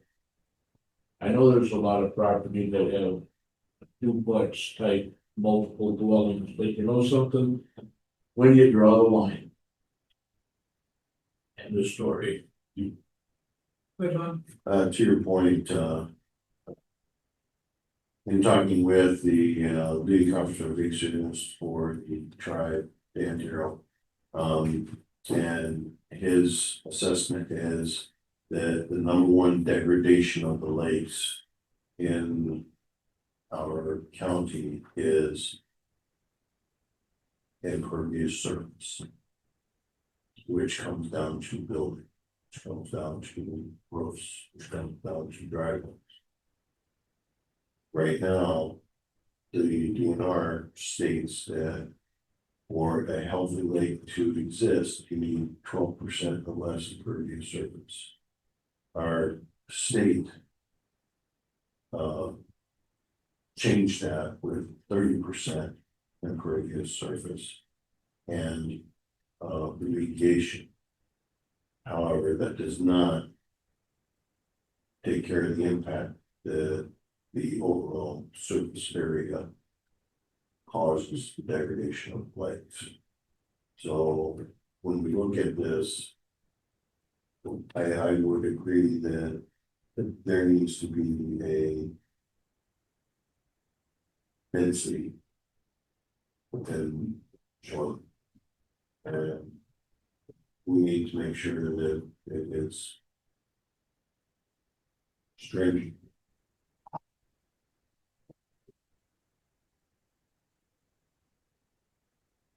I agree with everything Bob just said. I think we have to include in this discussion of multi-family lots, we have to include the shoreline density requirements. They're not two separate entities. So I think from everything that we discussed at previous meetings, and we never voted on it, we never made it official. But from my recollections, we had all kind of agreed that, again, I know there's certain things that are prohibited in shoreline, but let's say, you know, we're starting from scratch. If we wanted for every dwelling unit in the shoreland, we were looking at additional lot size. And we did that for off water, but really the shoreline, it should be more direct, and we need not only double the lot size, but also twice the frontage. So if you want to build again, in case of a 2-family dwelling is going to be legal to build on like shore, you're gonna need 200 feet. Okay, and that way then again it addresses to some extent the impervious surfaces, because you're not keyholing more buildings into a smaller area. You're getting the same frontage with the same amount of dwelling units. And I think that was what a lot of us had discussions about, we're on the same page about, but we just never actually went through that motion because we felt that going into the shoreline density may not be a need. But like I said, I think we should do it, even if it is somewhat redundant and it's not used much in the future with other things, we should do it. So I would, and again, I don't know how we're doing this, we're under shoreline density right now, is that correct? No, okay, well, I think we're, still under section 18, yeah, okay. I have nothing to comment on that at the moment. Well, I don't disagree with any of that. I thought we took that motion back, but just keep in mind, I thought we were kind of said that we had to allow duplexes, the state definition of that. And we were stuck with duplexes. And while I agree completely, if I build a 28 by 50 with eve overhangs, you know, Rambler style, I've got 1,400 square feet of impervious roof. If I stick another story underneath it, I still got 1,400 square feet of impervious roof. You know, so yeah, there's more user potential for conflict on the lake and stuff like that, but as far as impervious surfaces, it would stay the same. Not the same as a side by side duplex, that dumps for impervious surface. Neither here nor there. So I guess you wanna skip out of red line and go to your densities, I guess that's fine, that's where we're at. Is there anything else the red line anyone wants to bring up real quick before we move on? I guess the only thing in this is in conjunction with shoreline density is whether or not this was right now the red line is a prohibited use as a two-family dwelling. Family dwelling, either through duplex. Now, what we can do, we say, well, either we're gonna be bound by having to allow two-family dwelling units. Is go into shoreline where I have it highlighted up there under minimum lot size. And under only one, the principal dwelling / habitable structures allowed per legal lot, change that to. You'd have to somehow make the change that is the minimum size per each dwelling unit. And that in order to have two dwelling units contained in one dwelling, you need minimum lot size for each dwelling unit. Similar to how we just did it in non-shoreline. Because even in non-shoreline, if you wanna make a duplex, each dwelling unit needs to meet the minimum dimensional requirements. You have to do the same then in shoreline as well. Unless you said, well, we don't care if you have a duplex on a 100-foot wide lot. Otherwise, yeah, it's 2 units. How you would end up solving that is saying, well, duplex needs 200 feet of frontage and 200 feet of depth of it. You would not be able to do that different configuration. Because different configuration would only be allowed in non-shoreline. Shoreline, they need a full 200 feet of frontage. Okay, so on the red line yet, do we want to have two-family dwelling as a prohibited use over the shoreline? Repeat that? Do we want to, under our red line, it says that prohibited uses under the Starter County zoning shoreline wetland protection ordinance. Prohibited uses right now are multi-family dwelling and two-family dwelling. I know Mr. Bassett made the motion to prohibit the two-family dwellings. What do we want to do then? Are we prohibiting them yet, or do we want them to be allowed? Because it seems like we're all kind of confused on this one. But what we can, Like I said, if you allow them, at least go back to the shoreline and say that each dwelling unit needs to meet the minimum lot size requirements. and that's what we'll be doing next with the shoreline density.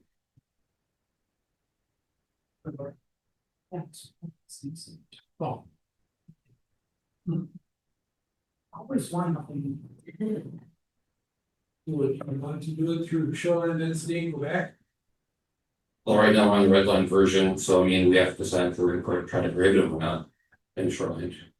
Not there right now. Okay, and I'm just saying, is that where we want to be? Because if they are prohibited, then we don't need to change that. If we allow them, then we should change that. Well, and I'd rather, to me, it doesn't matter whether we allow them or not at this point. I still like to do the shoreline density for some issues, and. You know, like I said, we have a conflict here in our own stuff saying 1 or 2 family dwelling units, and we're saying the 2-family paramount. What does the committee want to do here?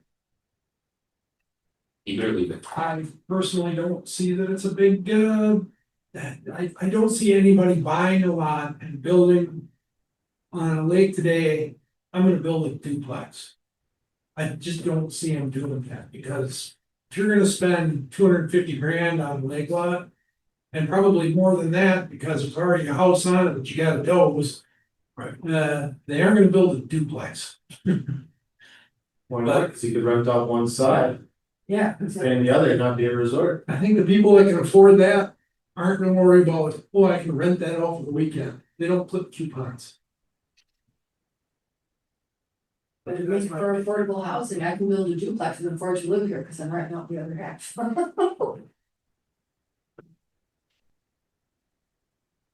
If I may question, how are you gonna tackle density? Are you gonna? The population, Yes. I given you, there it is. How are you gonna, how do you plan on doing that? Well, units, What? That, Area, that, what size lot do you need? for how many dwelling units, and how big? This is what we have today, 100 foot by 200 foot. This is what I thought I understood the committee wanted for shoreland, that you would require the equivalent of this. And not just this long skinny, which we have a lot of, but you would require double the lakefront as well as double the area. 20,000 square feet for one, 40,000 square feet for a two-family, but the 40,000 square feet has to have at least 200 feet of frontage. For shoreline, I would agree, that is how it should be, Yeah. for non-shoreline, For non-shoreline, I thought that you guys said that, hey, you know what? just double the area. Yeah, and I thought it was double the area, but just yours, they say only 10,000 square feet, but that's Just R1. But then I would rezone to R1 from RR1 or RR2, because then I want the benefit of having 10,000 square feet. What if your town doesn't allow you to rezone it? Yeah, Well, that's the time for it. Well, that's it, yeah. exactly. I don't know where we are. It's like Ben said, you gotta piecemeal this, do you wanna allow two family in the shoreline or not? And If you do, let's go back into density and manipulate per unit. If you don't, then we can still talk about density, but that's where you gotta start. My opinion again. If we say, yeah, I guess it's fine to put duplexes on there, we change what our status quo is. Somebody walks in and says, well, I want my mother-in-law house next door, I just don't wanna be attached to it because she's a witch. And so if you allow a duplex, why can't I just have two different separate houses, you know, that's not what we want, so I don't mind leaving it as is. And in those scenarios, you're gonna find someone with the 200 by 200, they're just gonna split the block. You're saying you want to leave it as prohibited use in shoreline. The existing ordinance says it's allowed though, it just says you can have a dwelling. Certainly. So you're being more restrictive. Yeah. Okay.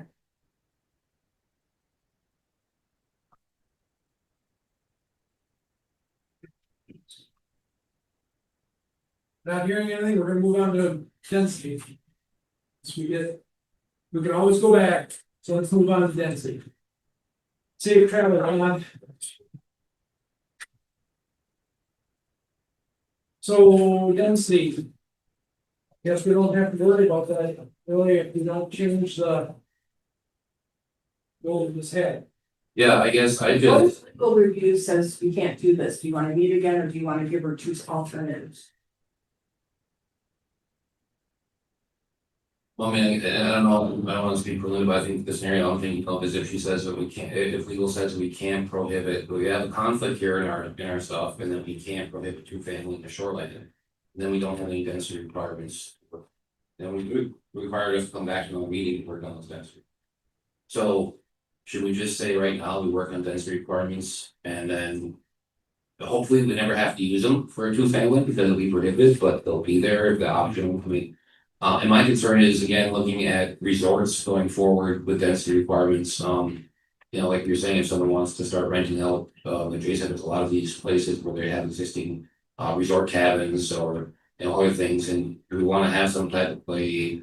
Structure on that if they wanna start renting out both of them on 100 foot lot, or not, so. I'm trying to wordsmith this. For the scenario that's on that piece of paper. That would include. Just in case the shoreland, as well as non-shoreland. And my verbiage is something on the order of. Doubling. the minimum standards. Something like that. Or doubling the minimum lot size requirements and double the frontage. dimensional and it should do dimensional and density. So they're prohibited unless the shoreline density requirements can be met. And then there is a definition of the shoreline density requirements. Yeah, When you're section covering all of 5.2 these- and 5.3, where it already lays out how you can create a lot for the dimensional requirements. So we do That's that, there. that way, That will take care of it. I think what, that way we, on non-shoreline, you can still do the. Right. 100 by 400 and on shoreline, it would have to be a 200 foot width. And for every one additional dwelling unit. The extra required for every additional dwelling unit. Does that do anything for us? Good start.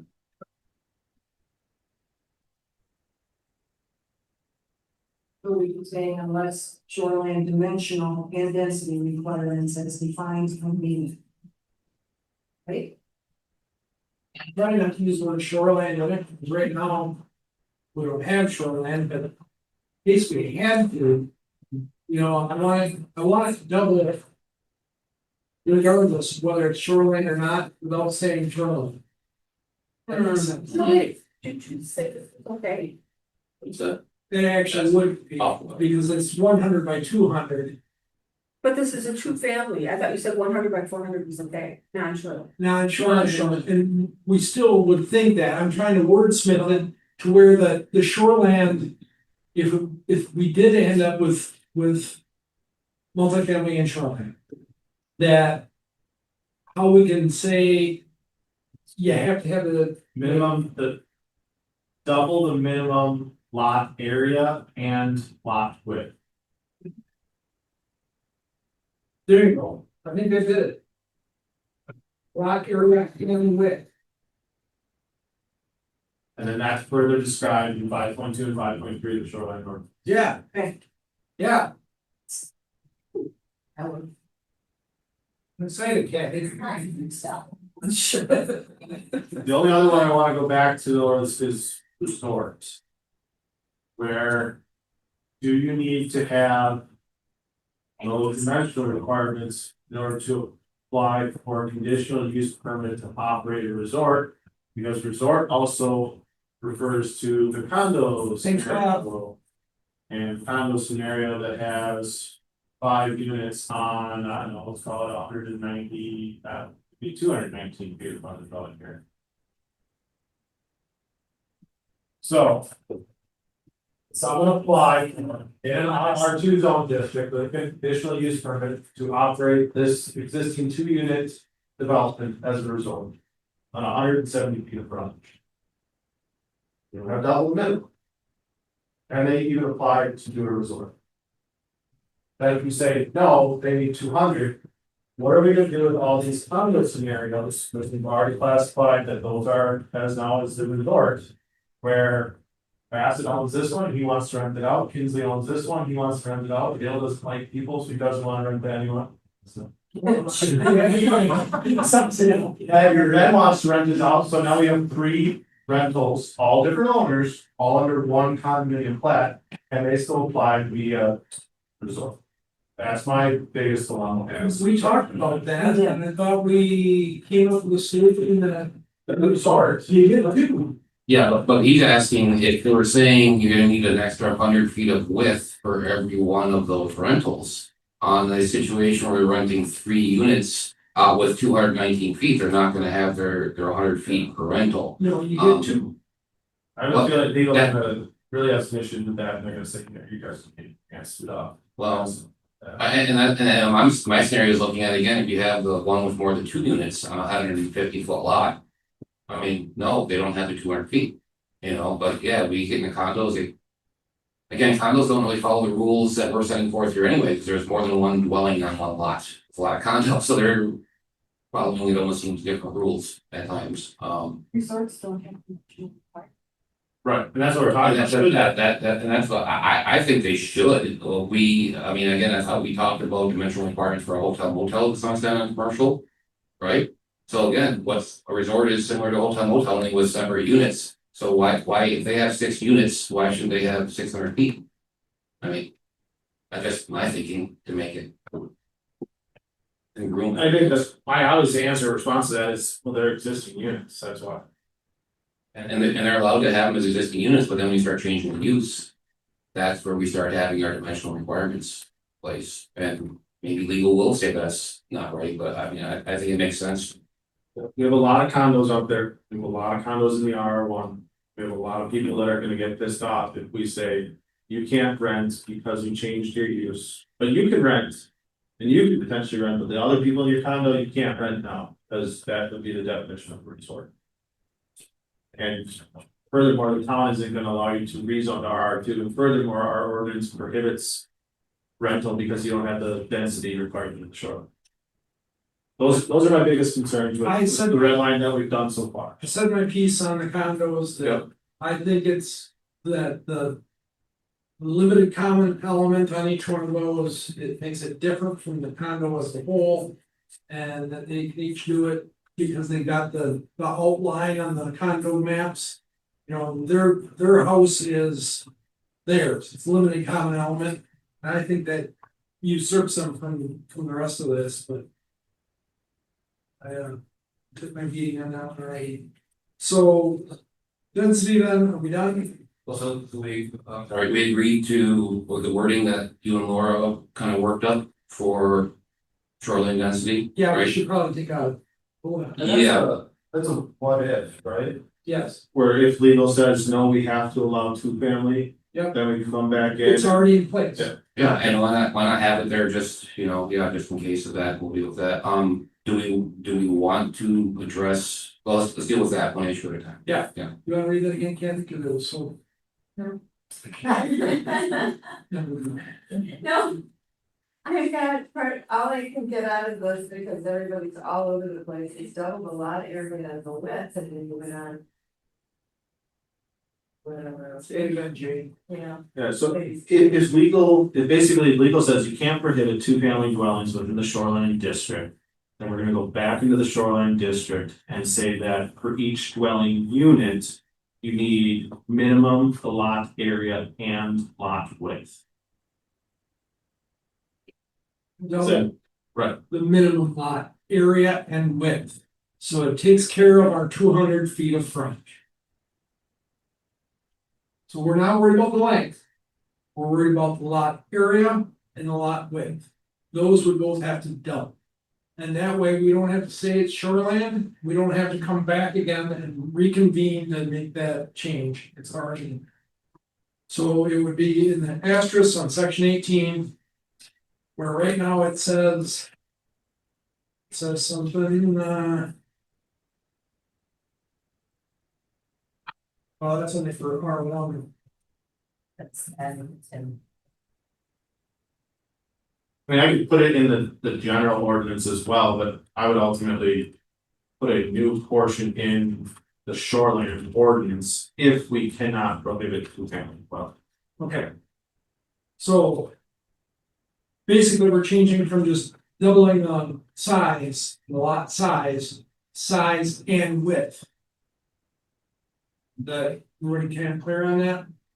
That way, it's a just in case scenario.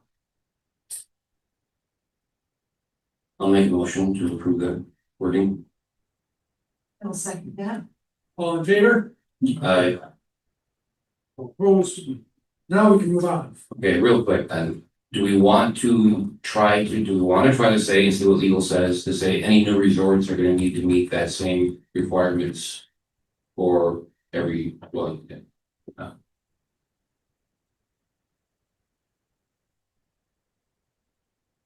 Over here.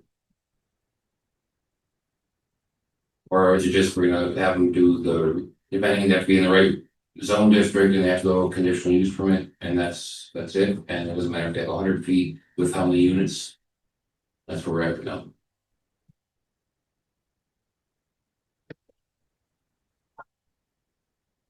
I don't think that's where we wanna be, do we? I don't think so, but again, Jade mentioned that there may be some legal problems if we start of the condos, we do that, but I mean, I'm willing to throw something out there and have it ripped up by legal if it's. You know, we don't know unless we try. Exactly. I mean, you don't try it. And there's nothing to rip up, but if it doesn't get ripped up. So I move that any new resorts will also have to meet these shoreline density requirements that we just stated. With needing double the area and double the width for each dwelling unit. So a 6-unit resort would require 600 feet. Yes. 120,000 square feet. Seems legit. Motion made and seconded, did you second? Did, oh, no, I don't give legal actually make a motion. I just made a motion. Oh. I made a motion that any new resorts would follow under the same density requirements that we just put forth between needing additional area, double the area and double the width in the shoreline zone for each additional dwelling unit. And so we are stating new resorts. New resorts. Okay. I'll say. discussion? All in favor, signify by saying aye. Aye. Opposed? Moving on. I need to know where to put that. I don't think it matters because just like when FedEx drivers get caught speeding. The corporate office tells them to take their seatbelts off. That way the cop is more likely to give them a $10 seatbelt citation than get the speeding ticket. This is our seatbelt law. It makes sense, Karen. Yes.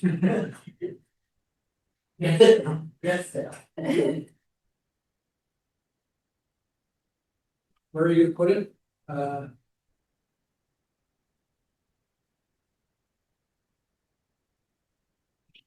Or asterisk years. Well, I gotta put it in shorelines. I can't put it in general, so it's a shoreline division, like I said. So one review. All right, we did the density requirements. Habitable living area, that was red. Yeah. So it's a new resort, but there are existing buildings. A resort being the use, so 6-unit condominium, and 4 of the people that are renting on it, that condo will hopefully has 400 feet of frontage, so they will not be able to rent. But maybe 2 of them will, but not the other 2, then we're gonna have a ballpark. Chairman, may I offer an alternative? Sure. I assume that legal is gonna say no to that, so. They save you guys another meeting. One of the things that the dimensional table does not require, I mean, it has. R1, R2 all the way across. PUD is its own zone district. You need a column for PUD. The language in PUD, which is in both the general zoning and subdivision and in shoreland, I think it's hit in all 3 areas. It requires a rezone to PUD. The language says that whether it's residential or commercial building structure, or whatever, it has to meet the dimensional requirements of the general zoning ordinance. So if you were to add, and for sake of clarity, and not having to worry about where this language is buried, if you add another column that's PUD, and you have 2 separate tables, you have a non-shoreland table with kind of duplicating what's already in the ordinance, and then you have a shoreland table.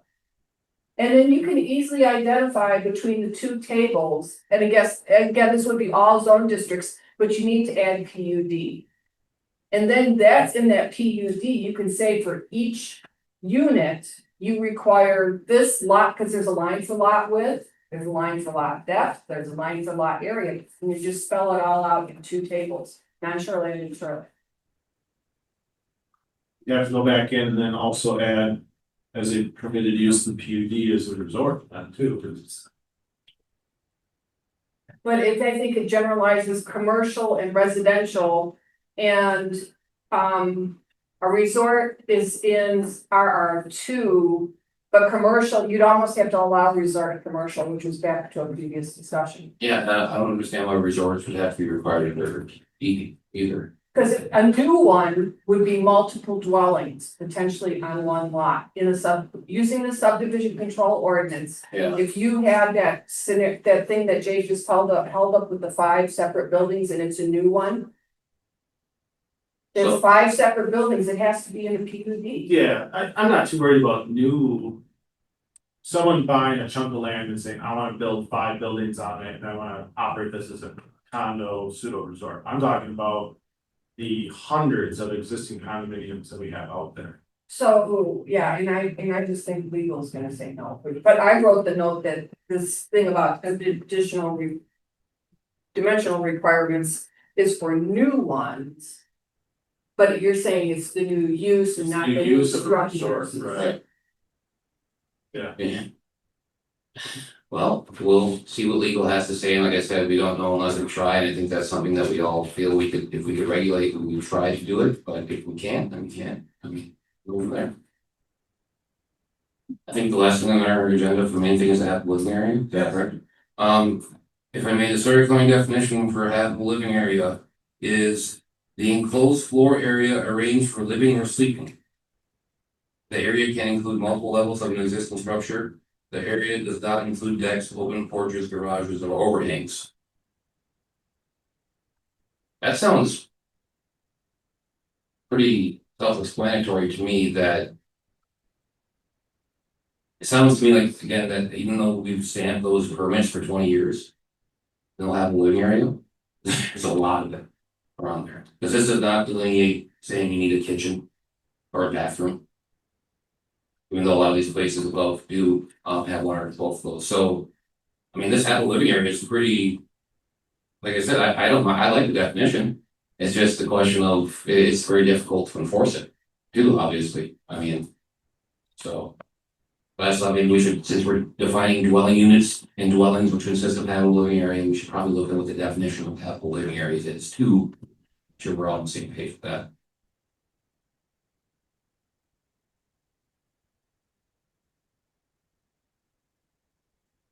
Does anyone have any issue with the Sawyer County definition?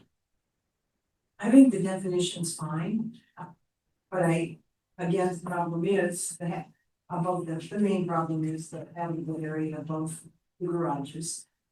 So if they are told it is prohibited, I don't, you know, what further steps can you take? I mean, granted, if someone calls zoning and says, my neighbor is renting from the top of his garage. You know, and then it can be checked upon, but it's logistically, what more can you do besides state that it is a prohibited use? I mean, we can go back to our problems with enforcement because zoning is understaffed. But I guess that's what's in the works to get rectified also. So I don't know what more you can do. If you've got a solid definition of habitable living area and you define that it is a prohibited use above garages, what more can you do? Threaten to take away their firstborn or to cut their arms off, or, you know, the statement is there. I don't know what more you can do. But in a speed zone, you're told not to do it. You get caught, you get fined. Hey, Laura, what do we do with other things that people do illegal? Fine them. And if the fine don't work, they end up in court. Why don't we just fine these people? Why are we not fining them because they're doing something illegal? Even when they haul that fill up at Walmart and they were, cease and desist? Yep. And they kept on doing it, we fined them, they kept going because we're cheap, you just put more trucks on the road. But the bottom line is, they're doing something wrong and they get penalized dollar wise. And why aren't we doing that with the multiple dwellings? And then back that up, why are we let it happen? Who or where does that come from? Is it the people who own the property tell the contractor, we want a garage, we want a living order, living up above the garage? Or does the contractor come in and say, you know, we could put you a living quarter above the garage, blah, blah, blah. Then they should be fined as well. That's Correct. just exactly where I'm at. Why are we chewing around on this? Not only that, Sawyer County could always use a couple extra bucks in the budget, you know? Make them substantial fines, because these are substantial infractions. Yes, and I guess one of the reasons I want to look at habitable living areas is because I've heard a lot of talk over the last couple of years that it's not a habitable living area if there's not a kitchen. And again, according to our definitions, there is no kitchen required, there's no bathroom required. Which, you know, so I just want to make sure we're all on the same page that we all understand you don't need a kitchen, you don't need to even have a bathroom to have a habitable living area, as our own definition states. So I guess I just thought we should talk about that, especially, and we should talk about before we talk about dwelling units. Sure, to wait that thing. I mean, we did craft out the provision of temporary guest quarters. Temporary guest quarters does allow for that overflow sleeping area above a garage. And that was generally done is because, yeah, we were seeing a lot of these garages illegally containing habitable living area. And it was a runaway issue, and it was a runaway use issue. Yes, I didn't like it as well, but you talk about, we should go out there and we should go out and find them. But a lot of people have 2-story garages that are using it just for storage. Truly just for storage. You may look at it and say, that's a 2-story garage, there's a window up there, there's a little deck that goes up to the upstairs, they're living up there. And I personally have gone up into those garages and said, oh, you're storing your Christmas tree and your lawn furniture in the winter, and well, good for you, you're actually doing what you said you were gonna do on your permit. And then you have the other ones that don't do what they said they were gonna do on their permit. And they say, no, you can't go look in my garage, I need a warrant from the court in order to go and inspect those, and the court is not giving those out handily. So that becomes the enforcement issue, why it's so hard to control, and it became that runaway issue. And that is where we ended up crafting the provision of temporary guest quarters to say, if we can't prohibit this, let's at least allow them to include some type of overflow sleeping area for the grandkids. But let's get permits on it, let's charge it for it, let's make sure it's meeting UDC requirements, let's say it's making, you know, fire protection. Let's get them separate addresses so we know if there is a fire in there, that the fire chiefs know to, you know, potentially look in that structure for, you know, potential life. Other than that, I'm open to suggestions, but it's an enforcement nightmare to ping. This garage is storage, this garage is storage, that when someone is living in it, without me being able to physically open up the doors of the upstairs of the garage and see what use is occurring in there.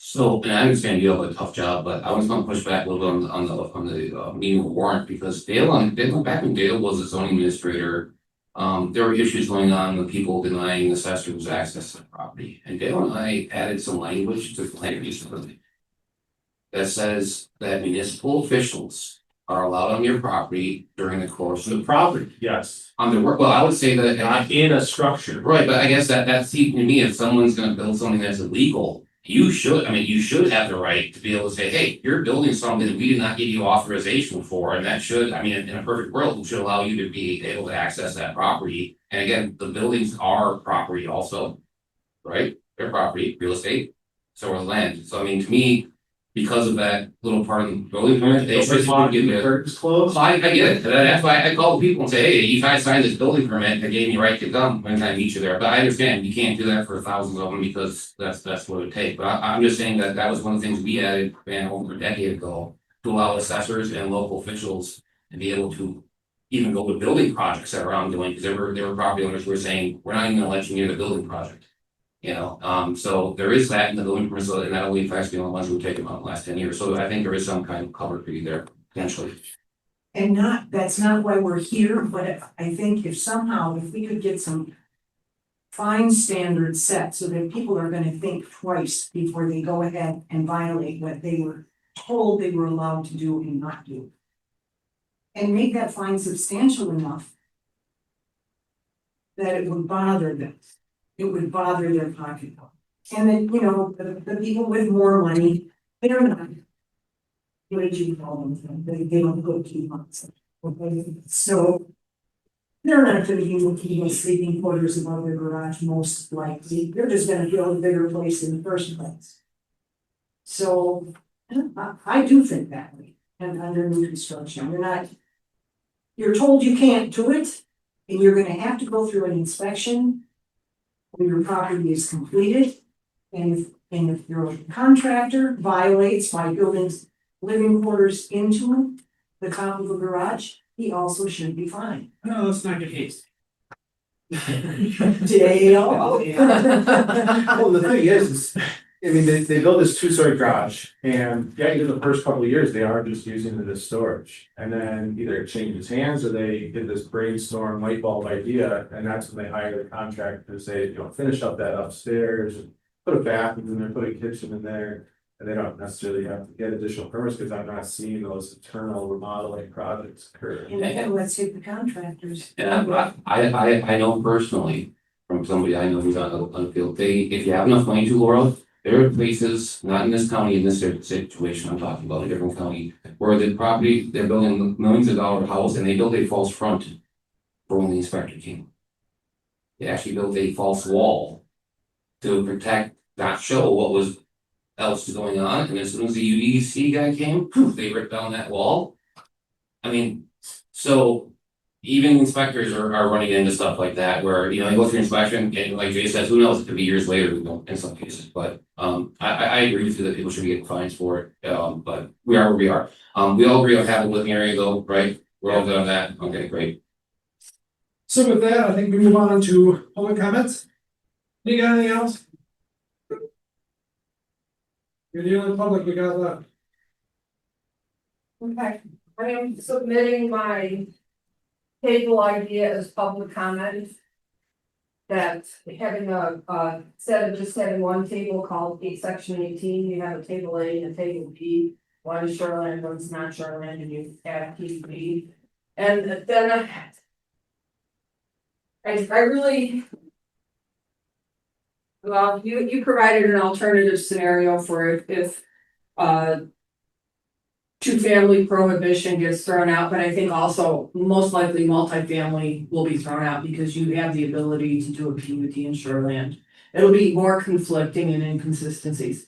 But I want to go back to when Gina Polo first talked, and she, some of us do think, regardless of how you look at definitions, that these camping cabins with full utilities are tiny homes.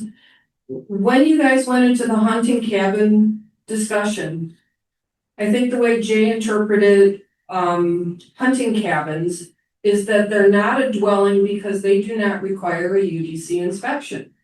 Okay, they're not a dwelling because they don't require a UDC inspection. Well, the new camping cabins on a slab with full utilities, they're gonna require multiple things to be checked by UDC inspection, because now they have electric, water, and sewer, and they have to be a certain structure. So that kind of almost makes the case that a camping cabin is a dwelling, and I know you guys aren't gonna change anything, but been sitting here stewing about that for a while. But thank you, you guys did really good, and I'm glad you did the reconnect. And I think that hopefully you guys, in between Kathy's good notes and then I will leave these things here, you can check with the committee chair or whatever if there's confusion. Thank you. Thank you. May I ask a question, Linda? What did I say? Yeah. No, I mean, I'm always good for giving answers, so that's why I'm laughing, but thank you. Well, are you saying that we need to draw a line on 100 cabins from when it is a rustic shack out in the middle of the woods and becomes quite livable? Are you saying we need to draw the line? No, I'm saying that,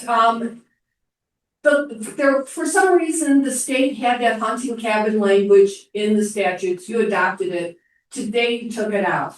We listened to the explanation, well, you know what, a hunting cabin's really not, cause Gene came up and said, we really think these camping cabins are like tiny homes. And then, so there was the explanation that, well, really, hunting cabins are not dwellings because they do not require UDC inspections. Yet in the same breath, if this new option F camping cabins gets adopted, they require UDC inspections. So that kind of makes the argument that they are a dwelling, because now they have electric, water, and sewer, and they require UDC inspections. So I would say that you could use that argument to say they're a dwelling. And that they should be in shoreland density, and you can have 5 of them on the same 20,000 square foot lot. But the hunting cabin that might get improved, the state statutes do have the definition of a hunting cabin, but whether it's in there or not, I don't think it makes a difference. For what you're doing. For fixing our ordinance, that's a different issue. No, I see your point, but I don't see it getting covered in what you're doing. I appreciate the fact though. Thanks, Linda. Okay, thank you. Then we would look for approval with the red line changes, send this forward, everything we worked on for the last 6 months. Yeah, I'll come out with a version 6, I'll send it to you hopefully by midweek of next week, I'll give you a week-ish to review. Same process we went through last time, before sending it off to legal, I'll give you a deadline, and I need your comments back by this time. The only one I struggle with a little bit, and this is gonna be somewhat, I guess, on me as to where to put it, is that inclusion of resorts, including the condos, must have the 100 feet of frontage for each unit. I'll find a place to put it in, it'll probably go within the shoreline ordinance, maybe as well as an asterisk in the general. But outside of that, I think it was very clear as to the committee's guidance as to where the other corrections are being made. Okay. Then we would look for a motion to send that. I'll move that we send on a version 6 or that we can collect all of our changes that we've done today into a version 6 to review again before. Second by Kinsley. There's some, Yep, on the Discussion. discussion. Hearing none, all in favor? Opposed? Thank you. Last thing I don't have here, just to keep the record straight, if someone who's come in and say, I wanna build a hunting cabin, I would say that it's gotta be conventional apartments. Well, Of a dwelling. Yeah, so we still call it a dwelling. whether you see it's gonna call it a dwelling or not, I don't care, Right, I'm calling it a dwelling, you got conventional apartments on it. right. 400 square foot, isn't that hard to hit? That's still tiny. 20 by 20 for a cabin, but Yeah. I think that's fine. We got a couple 20 by 20s on 100 long or something. We got deer stands that are 16 and 10 and so. The only comment I had, thank you everyone. Sincerely, this was a crash course in zoning for those who weren't used to it. And see how convoluted it is on a full basis. I think this is a boon to the county to have us give a kick at the cat, and hopefully, I know Ron's gonna hear, but he appreciated it for it, so. Thank all of you for having this other meeting, it was really helpful, and thank you, Linda, for the visuals, but appreciate the last meeting to have good with that. yeah, I'd also want to say thank you for Linda for attending every meeting, being pretty much the only public person to comment, and also to the rest of the committee and to the county for making this room available for us to meet and being able to have this last meeting again with everything. I think it's great, and I really appreciate the cooperativeness that we have in 2024. With that, we are adjourned. So.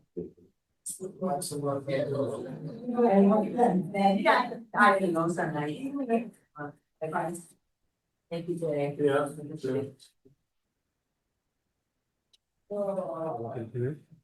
Are you supposed to be leaving, aren't you? Or is that next weekend? Leaving for what? The wedding.